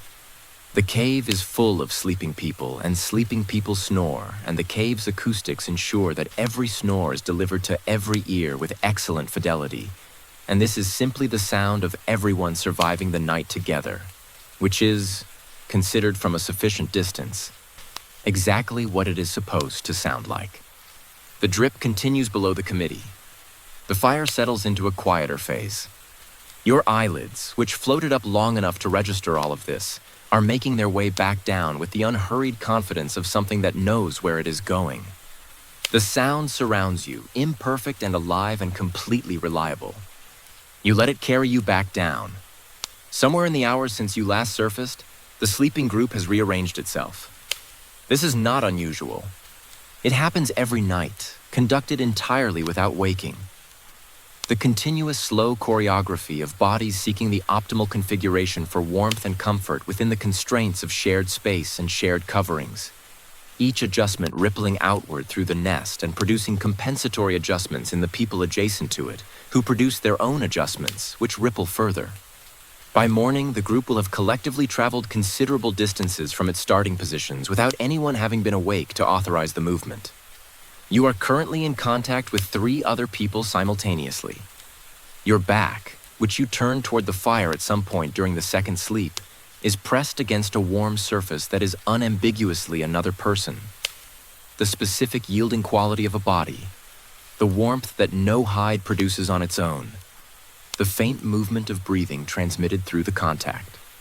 To your left, an arm has arrived across your shoulder at some point, its owner deeply asleep, its weight distributed with the unconscious trust of a body that has surrendered all its management functions for the night and is now simply resting in the configuration it ended up in. Against your shins, further down, a smaller presence. One of the children has migrated from the corner, navigating the distance between their starting point and your current position through the accumulated small movements of sleep, ending up here without any conscious decision about being here. The geometry of the whole arrangement, if you could see it from above, would look like the natural result of water finding its level. Bodies filling the available warm space, edges touching edges, the collective shape of the group forming and reforming around the fixed point of the fire with the organic logic of things that are responding to the same set of conditions simultaneously. Archaeological reconstructions of prehistoric sleeping areas have found evidence of exactly this in the wear patterns of preserved surfaces. The diffuse impressions of multiple overlapping bodies, The edges of hides compressed along lines that suggest they were shared across several people rather than individual. The general distribution of the material suggesting a communal nest rather than a collection of individual sleeping spots. No assigned positions. No personal allocations. The group occupied the space the way a liquid occupies a container, filling it according to available warmth and proximity without reference to ownership. The child against your shins shifts, making a small sound that is not quite language but contains the cadence of it. A syllable or two of dream speech, produced with the earnest conviction of someone making an important point to an audience that exists only in the sleeping mind. Then the sound stops. The breathing resumes its slow regularity. Whatever was being communicated in the dream has been communicated, and the dreamer has moved on. There is a quality to physical contact during sleep that differs from physical contact during waking in ways that are not simply about consciousness. The sleeping body makes no social calculation about touch. It does not assess whether the contact is appropriate or welcome or correctly interpreted. It simply responds to warmth and proximity with the uncomplicated biological logic of a system whose primary mandate in this moment is maintaining core temperature and not wasting energy. The arm across your shoulder did not decide to be there. It arrived there because that is where the warmth was, and the warmth is you. And in the logic of a body maintaining itself through a winter night, the distinction between your warmth and its own has become largely academic. Modern research on the physiological effects of contact during sleep has confirmed what the arithmetic of shared body heat already suggested. People sleeping in physical contact with others maintain more stable core temperatures throughout the night, experience fewer disruptions from temperature-related discomfort, and in some studies show the cardiac synchronization that was mentioned earlier, pulses converging toward a shared rhythm when bodies are close enough and the contact sustained enough. The cave as a single distributed organism, its individual components specialized but interdependent, maintaining the conditions for collective survival through the simple expedient of being in the same place and letting physics do the rest. You lie still within the tangle and consider, in the loose, unfocused way that this hour permits, the question of where you end. Your warmth has been absorbed into the shared thermal environment and returned to you already mixed with the warmth of several other people, so that what you are receiving back is no longer purely yours. The air you are breathing has been breathed by others and will be breathed by others after you exhale it. Your contribution to the cave's atmosphere indistinguishable from theirs within minutes of your making it. The hides covering you cover 3 other people as well. Their weight and warmth a communal resource that belongs to whoever needs it at any given moment of the night. The question of where you end, examined in these terms, produces an answer that is considerably less definitive than daylight would suggest. Some researchers have taken this line of thinking in a direction that the purely physiological evidence cannot quite support, but the circumstantial evidence makes genuinely compelling, that the experience of sleeping in groups, over enough consecutive nights, in conditions close enough to blur the boundaries between individual bodies, may have provided the phenomenological foundation for certain kinds of social and even spiritual intuition. The understanding of others as continuous with rather than separate from the self, the sense of the group as an organism rather than a collection of individuals, the ease of cooperation that is not calculated but automatic, the way the sleeping body cooperates with the bodies around it without requiring instruction. None of this required theorizing. It was simply what nights felt like, over the full span of a life spent sleeping in this arrangement, and the understanding it produced was the understanding available to anyone who had experienced it consistently enough to have it become the baseline rather than the exception. The child against your shins makes another small sleep sound, different from the first. Something that might be a laugh, brief and surprised, produced by whatever the dreaming mind of a child finds funny in the territory sleep provides.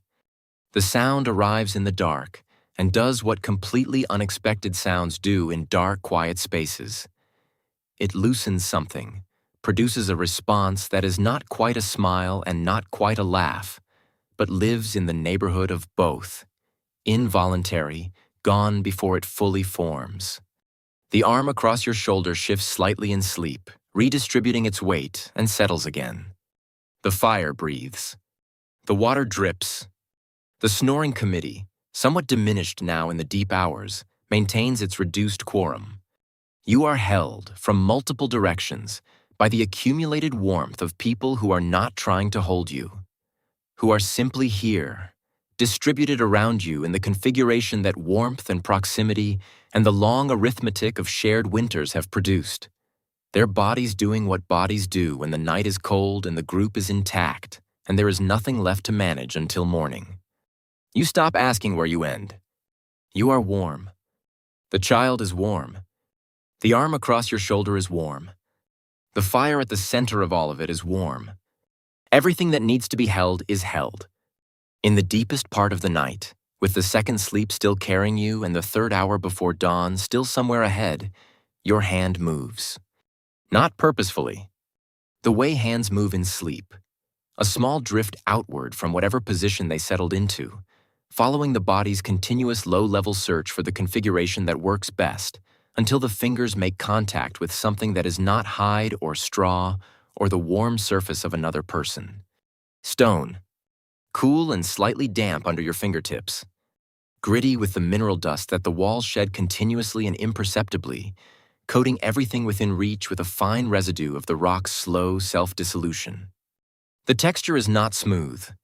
It is the texture of something that was formed by processes with no interest in surfaces, cracked and ridged and pocked where ancient water found weakness and worked at it across time spans that make the word ancient feel inadequate. Your fingers trace a ridge without any instruction to do so. The stone receives the contact with the complete indifference of something that has been receiving such contact for longer than the species producing it has existed. And yet, there is something in the contact that is not nothing. A quality of solidity that the bedding and the bodies and the fire's warmth, for all their genuine comforts, do not provide in quite the same way. The hides are warm but temporary. They will be folded in the morning and carried and worn and eventually worn out. The bodies beside you are warm but mobile. They arrived here and will leave and are, at some level, making their own calculations about all of this. The fire is warmth itself, but also the most contingent thing in the cave, dependent on fuel and attention and the cooperation of the materials being burned, capable of going out. The stone has none of these vulnerabilities.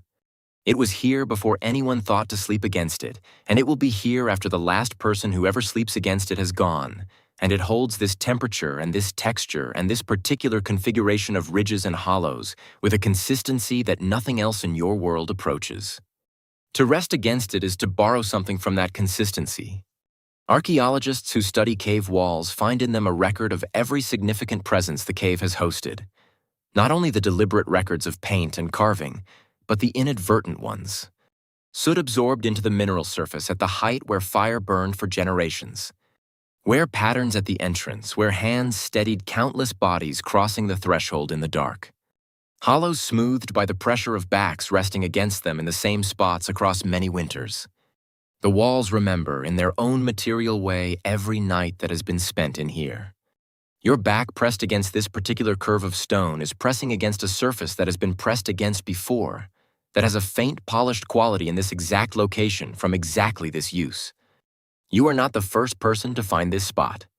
Some scholars have proposed that the selection of sleeping positions within caves was not purely practical, that certain spots were preferred for reasons beyond the distribution of warmth, that walls with particular textures or markings or acoustic properties were sought out in the way that a person might seek out a particular chair or corner of a familiar room. The smooth hollow that fits the curve of a shoulder. The spot where the ceiling comes low enough to feel sheltered rather than exposed. The section of wall that produces, when the wind moves through the deeper passages, a low sustained tone that the stone picks up and holds briefly before releasing. Some caves hum, not dramatically, not with any mystical implication that the evidence supports, but physically, the resonance of certain chamber geometries with certain wind conditions, the vibration transmitted through stone from moving air outside. The way enclosed spaces with the right dimensions will sustain a frequency that open spaces immediately lose. Researchers exploring these acoustic properties have found correlations between the locations of cave paintings and the spots of strongest resonance. A correlation too consistent at too many sites to be easily dismissed as coincidence, suggesting that the places where sound gathered were considered significant, marked, returned to. To lie in such a spot, with the stone occasionally producing its subsonic murmur beneath the other sounds of the night, would be to rest in a location that felt, in some register below the threshold of articulate interpretation, alive. Not alive in the way of animals or fire, but alive in the way of something very large that is not indifferent, that has its own processes underway, that receives your presence within its own ongoing existence without being disturbed by it. The cave as a body, the sleepers as temporary guests within it, held rather than merely contained.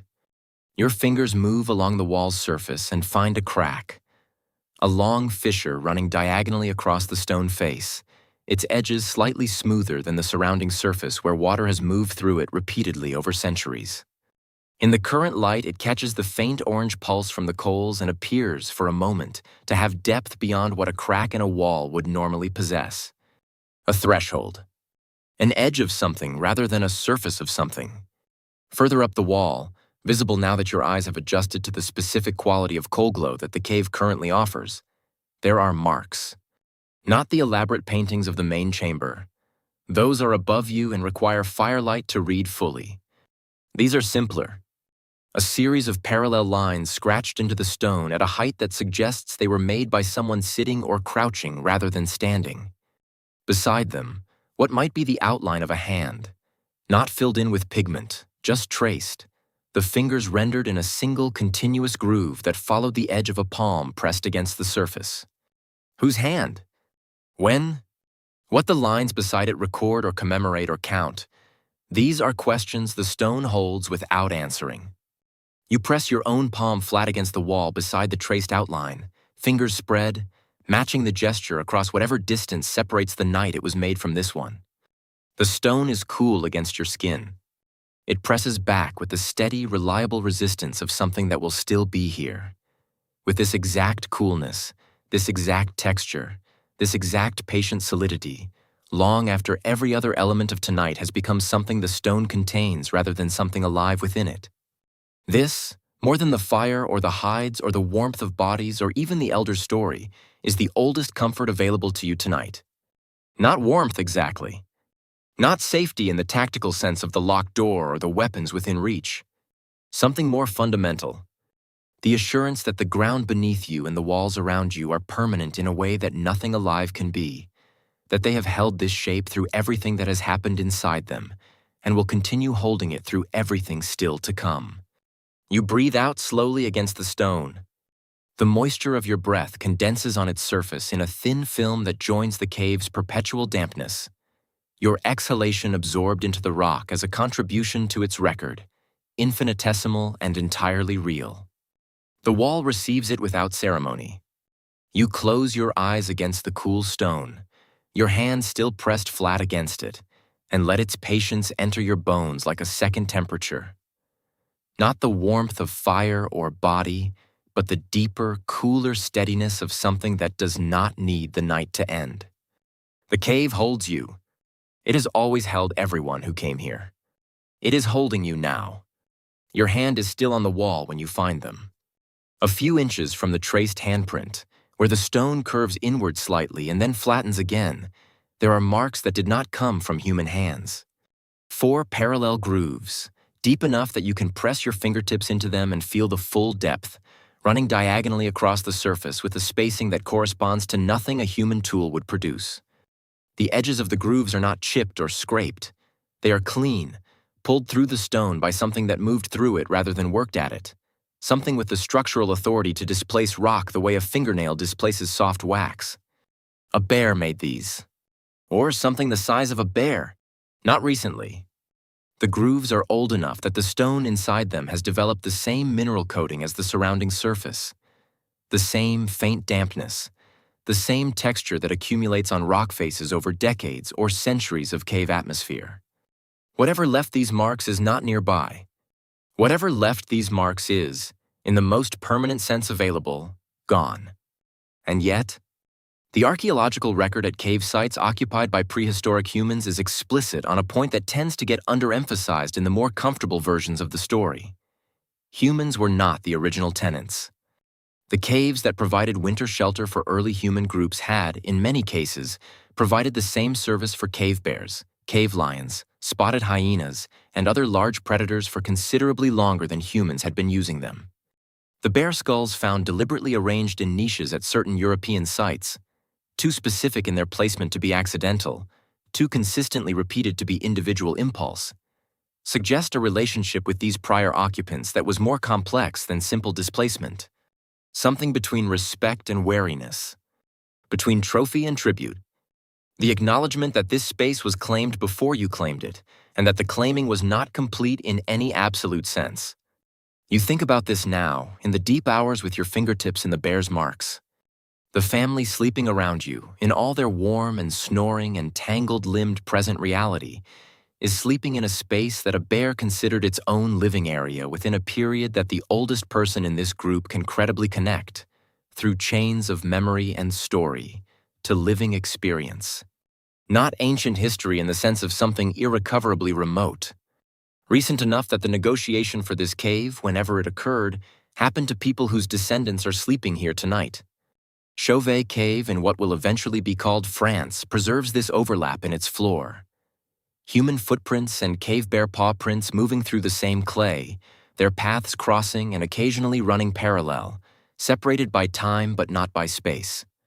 Two species conducting their business in the same room at different moments, neither aware of the other, both using the cave for the same fundamental purpose: warmth, safety, sleep. The most basic inventory of winter requirements, identical across species.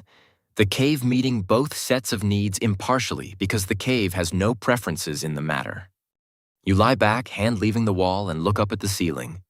In this light, the painted bison is barely visible, a suggestion of ochre against stone, its massive form present more as an implication than an image. The humans who painted it were painting something that shared their landscape, their caves, their winters. The relationship was not the clean separation of observer and observed that a modern nature documentary implies. It was proximity.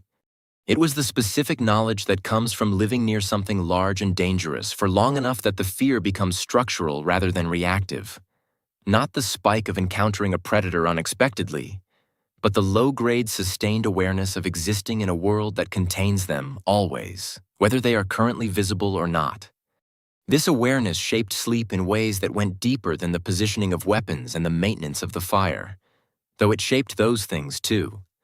It produced a particular quality of rest, not the relaxed unconsciousness of someone in a genuinely safe environment, but the lighter, more responsive sleep of someone whose nervous system has never entirely stood down, even in the deepest hours of the night. The sleep of an animal that knows it shares its territory. There is a debate in the research about whether this chronic vigilance made sleep less restorative or simply different. Whether the shallow-keyed quality of rest in a world of predators reduced its physiological benefits, or whether the body adapted to extract what it needed from a lighter sleep architecture. The honest answer is probably that both things were true for different individuals and different nights, that the variation in how deeply anyone in this cave sleeps on any given night is wide enough to contain both outcomes simultaneously. But the claw marks are there regardless, and the knowledge they represent is present regardless, distributed throughout the group as a shared understanding of what this space is in its fullest sense. Not just their shelter, but the landscape's shelter, available to whoever among the landscape's inhabitants needs it and has the capacity to hold it. Your ancestors, it seems, held it through a combination of fire and noise and the stubborn social mathematics of a group that was more dangerous together than any of its members alone. Not dominant in any absolute sense.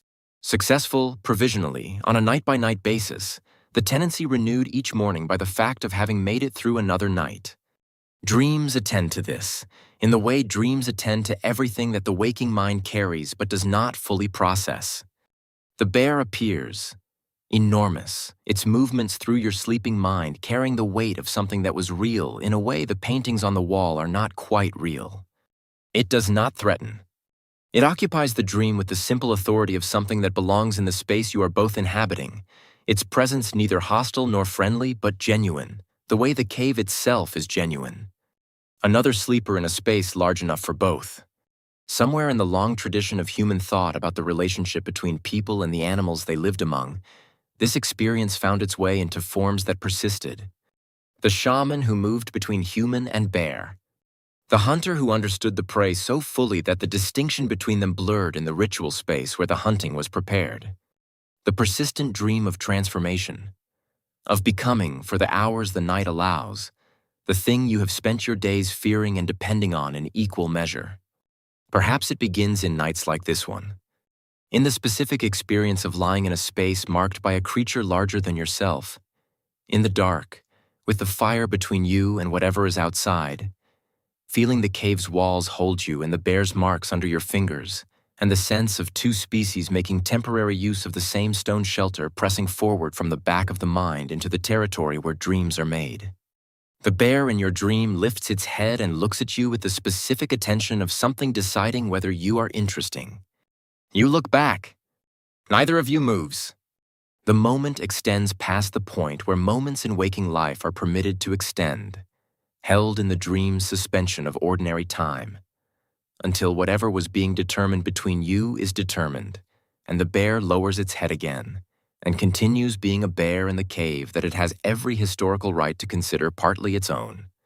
You continue being a human in the same cave, which you are holding tonight, and which is holding you, and which held the bear before you and will hold whatever comes after, patient and permanent and entirely without preference.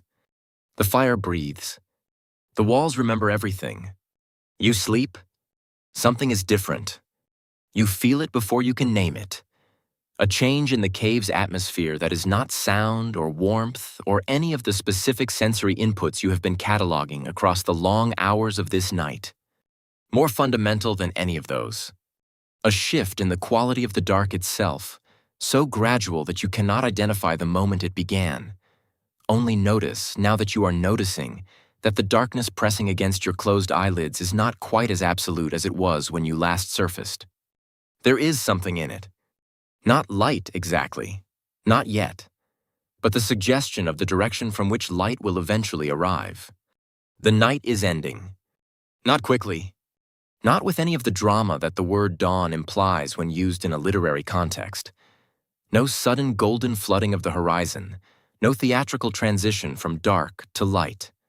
Just the slow, incremental withdrawal of a darkness that has been absolute for many hours. The way a tide withdraws, measurably, provably, but without any single moment you could point to and say, there, that was when it changed. Your body knew before your conscious mind did. This is characteristic of the biological systems that have been running the night's operations while the thinking parts were elsewhere. They track the light even through closed eyelids and cave walls, responding to the shift in a way that begins moving the sleep toward its shallower stages before any cognitive process has registered that morning is approaching. You have been rising through the layers of sleep for some time already. The surfacing that just occurred was the last one, the one that deposits you on the near side of wakefulness and leaves you there. Around you, the cave is stirring. Not fully. Not all at once. In the same way the darkness withdrew gradually, the group's return to waking is a process of incremental emergence rather than a collective switch being thrown. The elder near the fire coughs, a familiar sound, the throat clearing itself of a night's accumulated smoke with the practiced efficiency of a body that performs this operation every morning and has developed a certain routine efficiency about it. Someone's arm, which has been resting across a neighboring body since the middle hours of the night, withdraws with the slow, semi-conscious reclamation of a limb returning to its owner's jurisdiction. A child opens her eyes in the corner. Fully open, immediately. Children surface from sleep with none of the graduated reluctance that adults develop over years of mornings. She looks at the cave entrance, at the faint luminescence now visible at its edge, where the snow that sealed you in has thinned enough overnight to let the first suggestion of pre-dawn light find its way through. Her expression contains something that is not quite wonder, but lives adjacent to it. The specific response of a mind encountering evidence that the world has continued in its absence, that the darkness ended on schedule, that the morning made good on the promise that mornings have been making since before she was born. She looks at the entrance the way you look at something that has not let you down yet. Layers of ash suggest that fires were rebuilt at this hour across countless winter mornings at sites throughout the inhabited prehistoric world. The telltale rekindling evidence, the fresh fuel added to coals that had burned low through the deep hours. The restoration of flame before the full social life of the cave resumed. Someone is doing this now. A figure crouched by the remnant coals, adding material with the focused attention of a person whose hands know this task so thoroughly that the mind can be elsewhere. The first twigs catch. A small flame appears, tentative and then less tentative, and the cave's illumination shifts from the deep amber of coal glow to something brighter, more directional, casting new shadows across walls that have been dark since the fire burned low. The painted animals return. This is the part that happens every morning and remains, each time, slightly startling. The bison on the ceiling, which the low coals had reduced to a suggestion, resolves back into itself as the flame grows. Its shoulder mass reasserting, its lowered head finding its weight again, the careful ochre lines recovering their authority from the dimness that had absorbed them. The horses on the right wall step forward from the stone. The deer's antlers branch upward toward the ceiling with the same unhurried confidence they had when the fire was new last evening. They look different in morning firelight than in evening firelight. The same images, the same pigment, the same stone. But the approach of dawn changes something about the quality of the light that falls on them, and so something about the quality of the seeing. Less mysterious, more definite. The night's dreamlike guardians consolidating back into their daytime role, which is not to watch over sleep, but to remind the waking of what the waking is for. You sit up slowly, feeling the night's accommodation of the stone floor in your body.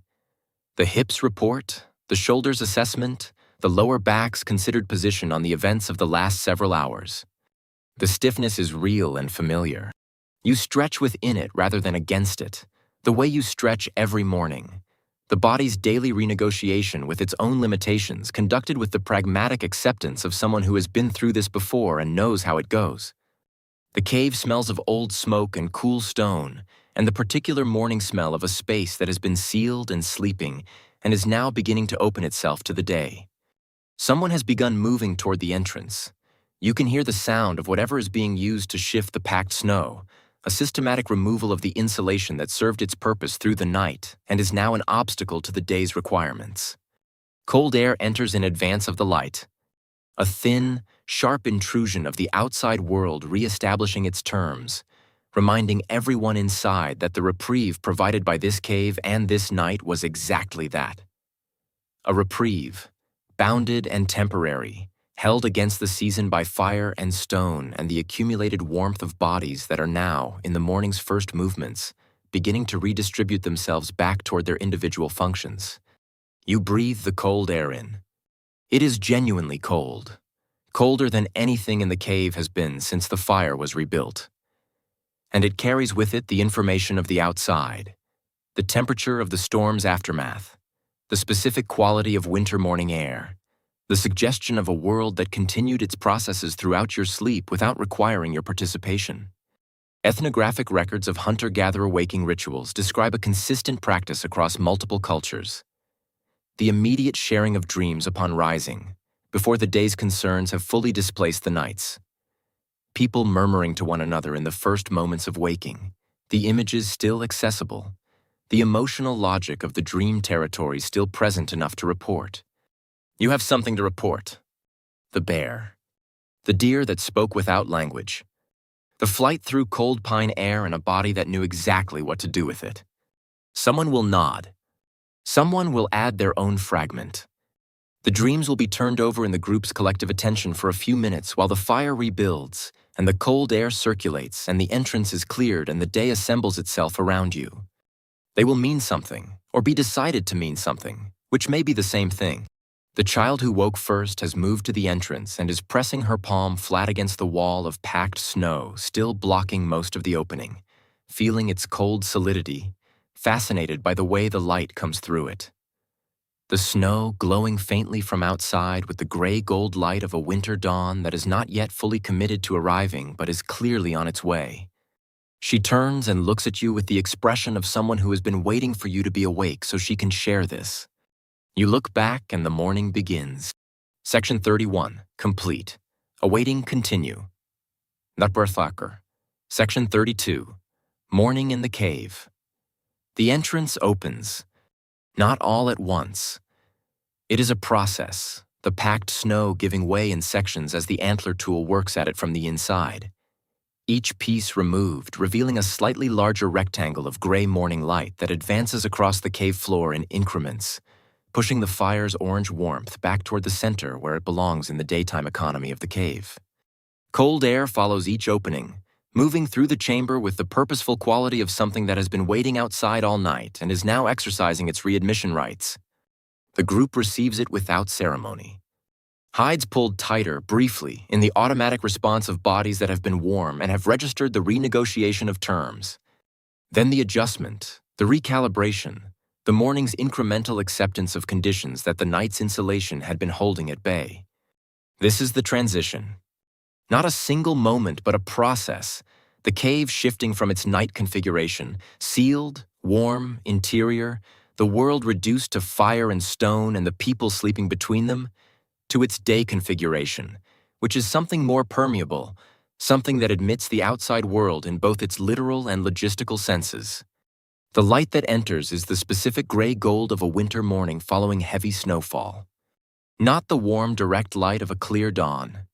The sky is still carrying whatever the storm left in it, a high, even overcast that diffuses the light before it reaches the ground and removes from it the directionality and warmth that clear sky sunrise provides. Everything outside will be white. The world beyond the entrance will be the landscape remade by last night's snow, its familiar features softened into suggestions of themselves. The paths and landmarks altered enough that the day's first work will include reassessing what the night changed. Someone steps outside first. The prints they leave in the snow at the entrance are the first prints since the storm, a record in reverse of the morning's initial contact with the remade world. They stand for a moment in the entrance, reading the landscape with the specific attention of a person extracting practical information from visual data. The depth of the new snow, the direction the wind came from last night based on the drifts, the presence or absence of tracks that would indicate what moved through the area while the group slept. No fresh large predator tracks visible. This information enters the cave without being formally announced.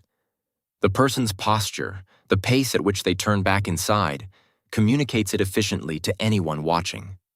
Archaeologists examining sites at cave entrances have found traces of exactly this morning threshold behavior. Concentrated wear patterns, ash scatters, the accumulated evidence of countless mornings of standing in the entrance between the inside and the outside, conducting the day's first assessment of conditions. Some sites show marks on the walls at entrance points that may represent ritual gestures of transition. A hand pressed to stone in acknowledgement of the cave's shelter, a mark made to honor the passage from one mode of existence to another, the night's protection acknowledged before the day's exposure was accepted. You press your palm against the cave wall as you move toward the entrance. Whether this is gesture or habit or both simultaneously is not a distinction that requires resolving. Inside, the morning work has begun in the quiet, distributed way that work begins in a group that has done this together enough times that individual assignments are understood without discussion. The fire, rebuilt from last night's coals, is now burning with a purpose that is less about warmth and more about function. The daytime fire around which food is prepared and tools are worked, and the group organizes its activity. Its light is supplemented now by the morning light entering from the cleared entrance, and the combination produces a quality of illumination that the pure firelight of last night could not. Actual visibility, the kind in which faces are readable and detailed work is possible and the full inventory of the cave and its contents can be taken. The painted animals, seen in this combined light, are different again from every previous version of themselves you have encountered across this night. The morning light entering from the entrance hits the right wall at a low angle that emphasizes the texture of the stone surface, making the brushwork visible in a way that firelight's flickering concealed. The specific decisions of the artist's hand readable now as technique rather than magic. You can see where the paint was applied in layers, where the stone's natural contour was used rather than worked against, where a line was extended past its first position and then reconsidered. The deer with the branching antlers, seen in morning light from a standing rather than reclining position, is smaller than the night made it feel. The bison's shoulder, no longer animated by the fire's fluctuation, is static in a way that reveals the skill required to make it seem otherwise. The horses are stopped. This is what the paintings are in daylight. Skillful, significant, carefully made. Not alive. The version that is alive lives in firelight, in the hours before sleep, in the half-dreaming state where the image and the imagined move together. That version was real too, real in the sense that matters for what it does to the mind that receives it. But this version, the morning version, the version you can examine with critical attention and understand as a made thing rather than a present thing, is also real. The paintings contain both realities simultaneously. The night releases one of them. The morning releases the other. You eat something from the previous night's remainder. A strip of cold meat, its fat solidified in the morning chill into a texture that is less appealing than its warm version, but delivers the same caloric content, which is what the morning requires from it.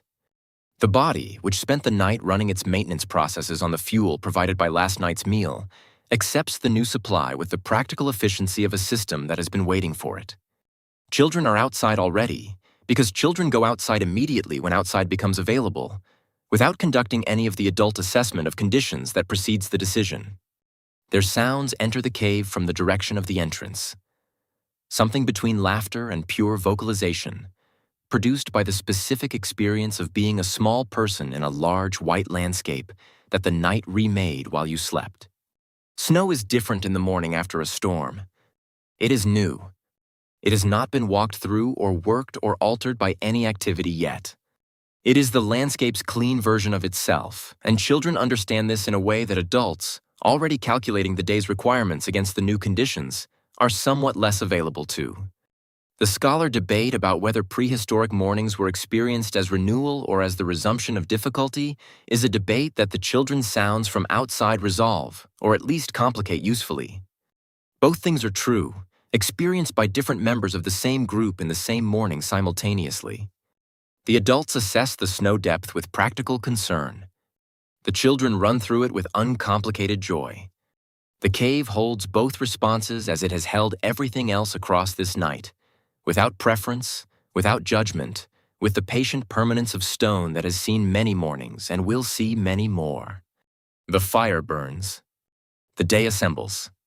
The long night folds itself into memory, joining all the other nights this cave has held, becoming part of the record that the soot on the ceiling keeps in its own slow archive. You slept. You dreamed. You woke. Another night survived.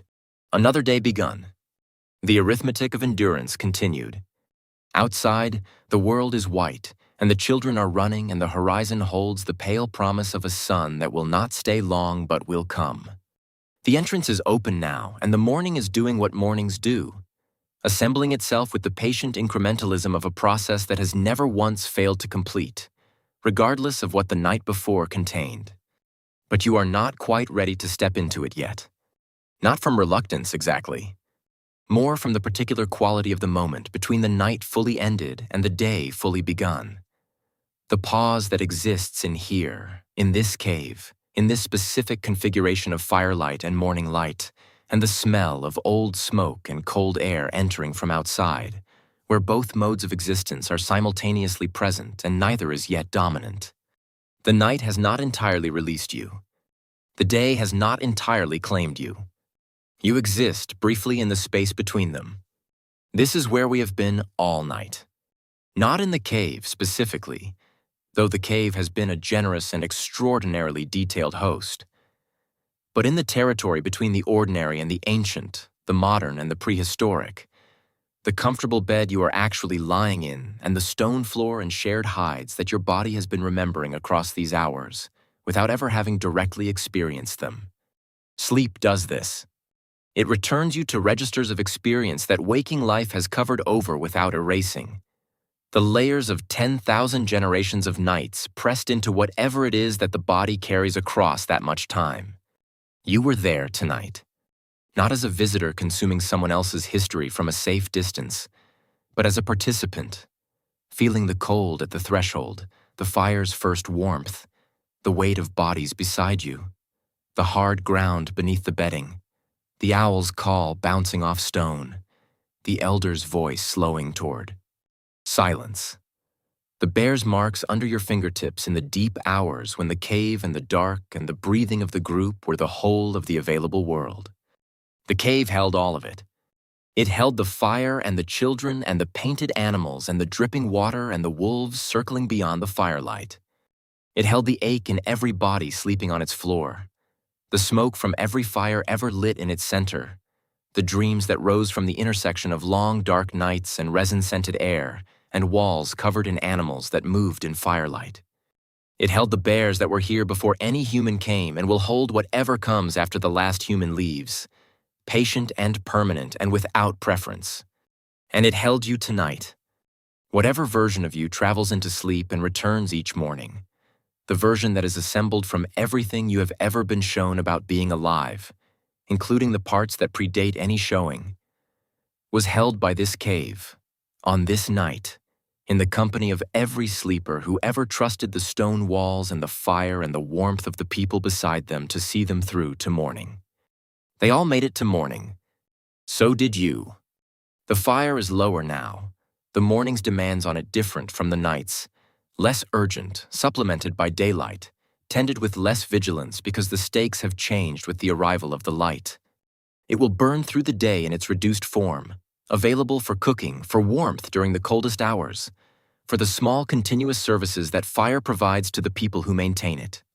Tonight it will be built up again, and the cave will fill with its warmth and light and shadow, and the animals on the walls will move again, and someone will tell a story, and the long dark will receive whatever it receives. The cycle continues. It has always continued. It will continue past any point either of us can see from here. Let your body remember now what the cave taught it tonight. The weight of the hides. The specific quality of warmth that comes from being surrounded rather than simply covered.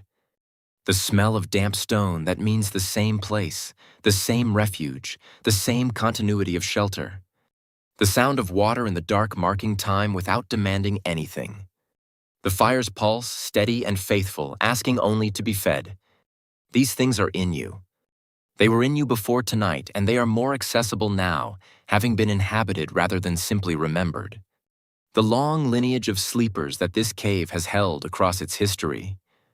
The ones who painted the animals and tended the fires and told the stories and carried the children through the winters and pressed their palms against the walls in the deep hours and followed their dreams into territories that waking thought cannot reach. That lineage includes you. Not metaphorically. In the actual sense that you are made of the same biological material, running the same ancient programming, meeting the same darkness with the same fundamental equipment they brought to it. You are very old in the parts that matter for sleeping. The morning outside is quiet in the way that mornings after heavy snow are always quiet. The landscape sounds muffled by the new surface, the world briefly hushed before the day's activity resumes and fills the silence with itself. The children's voices have moved further from the entrance, explorers in the remade landscape, their joy small and clear in the white stillness. Close your eyes one more time. Feel the weight of the night in your limbs. Not the ache, though the ache is honest and real and has been acknowledged. The other weight. The weight of having been held for many hours by something that did not ask anything of you, that simply continued holding regardless of what you dreamed, or how you moved, or what sounds you made in the dark. That weight is yours to carry into the day, into the specific ordinary requirements of whatever this particular morning holds. The cave holds you still. The fire breathes. The water drips. The animals watch from the walls with the patience of things painted on stone 20,000 years ago, still present, still watching, still animating in any firelight that finds them. Breathe in slowly. The old air, the stone air, the air that has been breathed by everyone who ever slept here. Breathe out. Contribute your small addition to what the cave holds. You are safe. You are sheltered. You belong to the longest lineage of people who have ever made it through a winter night, and tonight you made it through with them, and the morning is here, and the day is ready when you are. There is no hurry. Rest as long as you need. The cave will still be here when you wake. End of script. Sweet dreams.